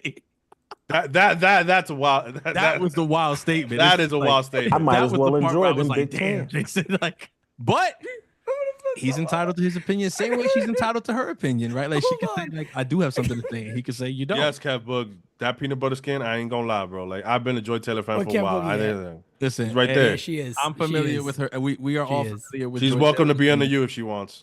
Yes. Even though she said something bad about the Yankees, though, some shit. I don't know, but she did. We could debate. She said that Yankees fans are hypocritical. All right, we're talking we're not hypocritical here. We're trying. Joy, we could talk about it. You have some hypocritical moments now. Big ones. Big hypocritical moments. Jira said, cuidado. Listen. What the hell's that? Time to play the game. That peanut butter skin and them. Who is that, bro? Who did you add? Whose face drop is that? My face on that shit, bro. Who's that? Carlos Beltran and Whitlock together? Bro. That looks like Brian. To me, it looks like Brian Dable and Jason Whitlock. Who is that, bro? I have no idea. I have no idea. Pete put that shit on. I think it was after All Rise, right? Yeah, after All Rise. Yo, we just started laughing at least 10 minutes straight, like no words, just laughing. We were crying. We were literally crying, laughing. Because I kept saying I got to get my face on that. Like if somebody did that, they got to put me on there. And that's going in the office, by the way. That picture is no doubt about it going in the office. Oh, it's Alex Jones? Is it Alex?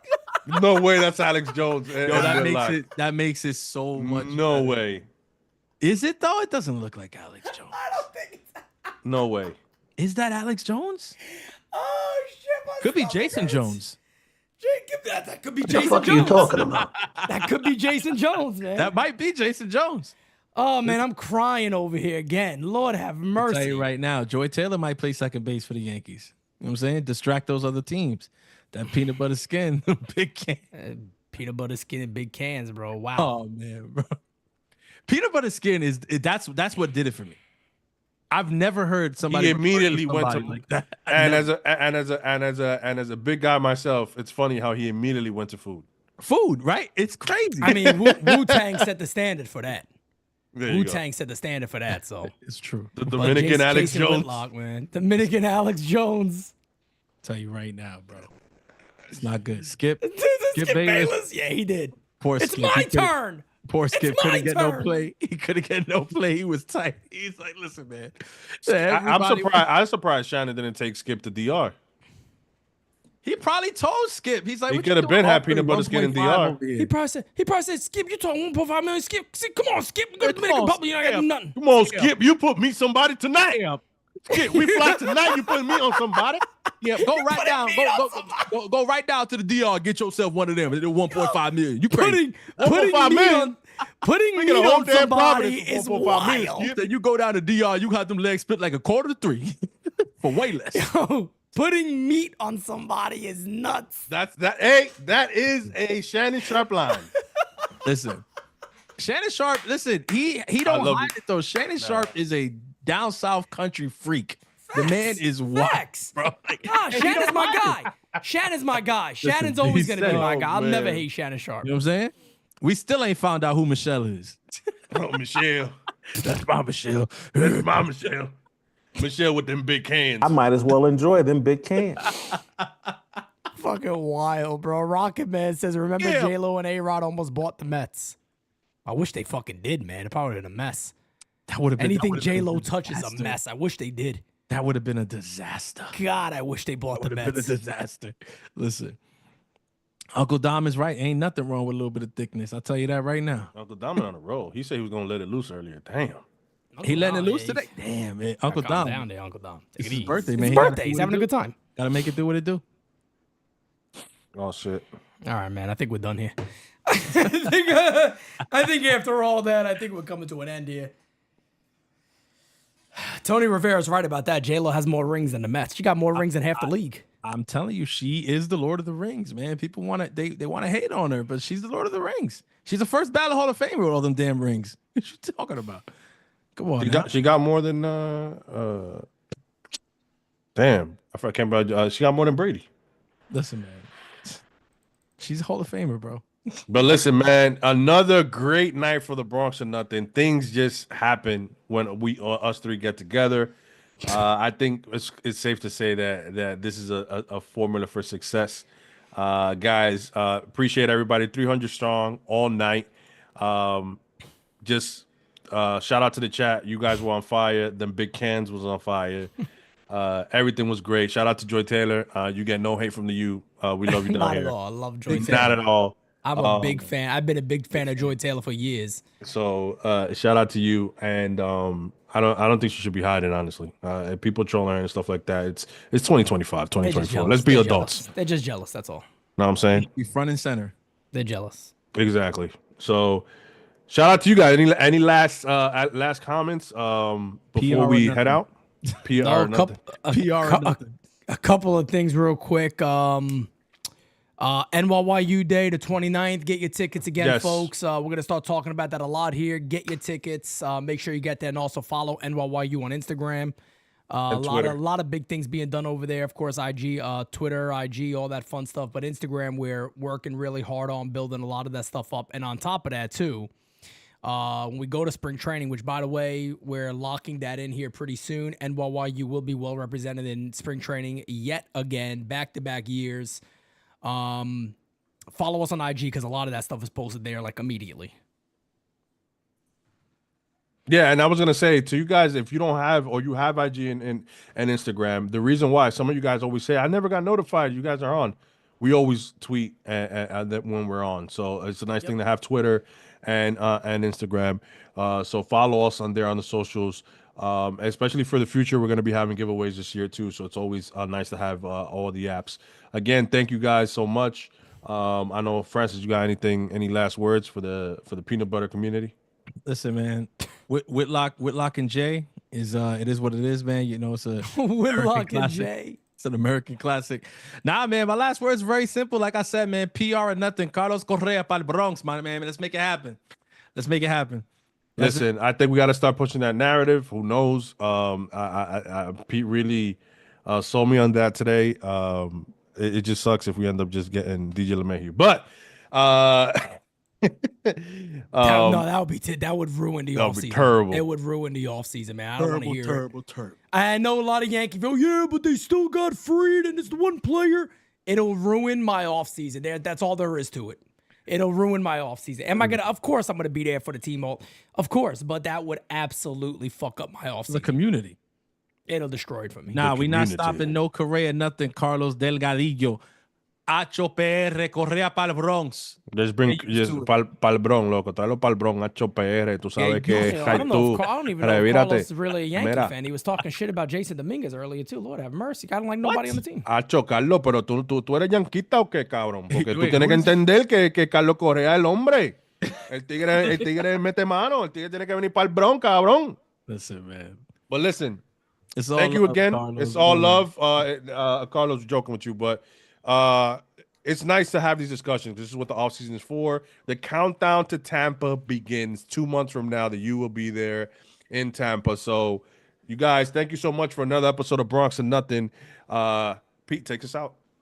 All right, folks. Until next time, we out. Hablamos el Peace, lunes. baby. Happy birthday. Then watch me do it again. Tell 'em I can't take no loss. My team hold no L's, no. Aiming for the top, can't make it by myself. I ain't taking no loss. I ain't taking no loss. Look.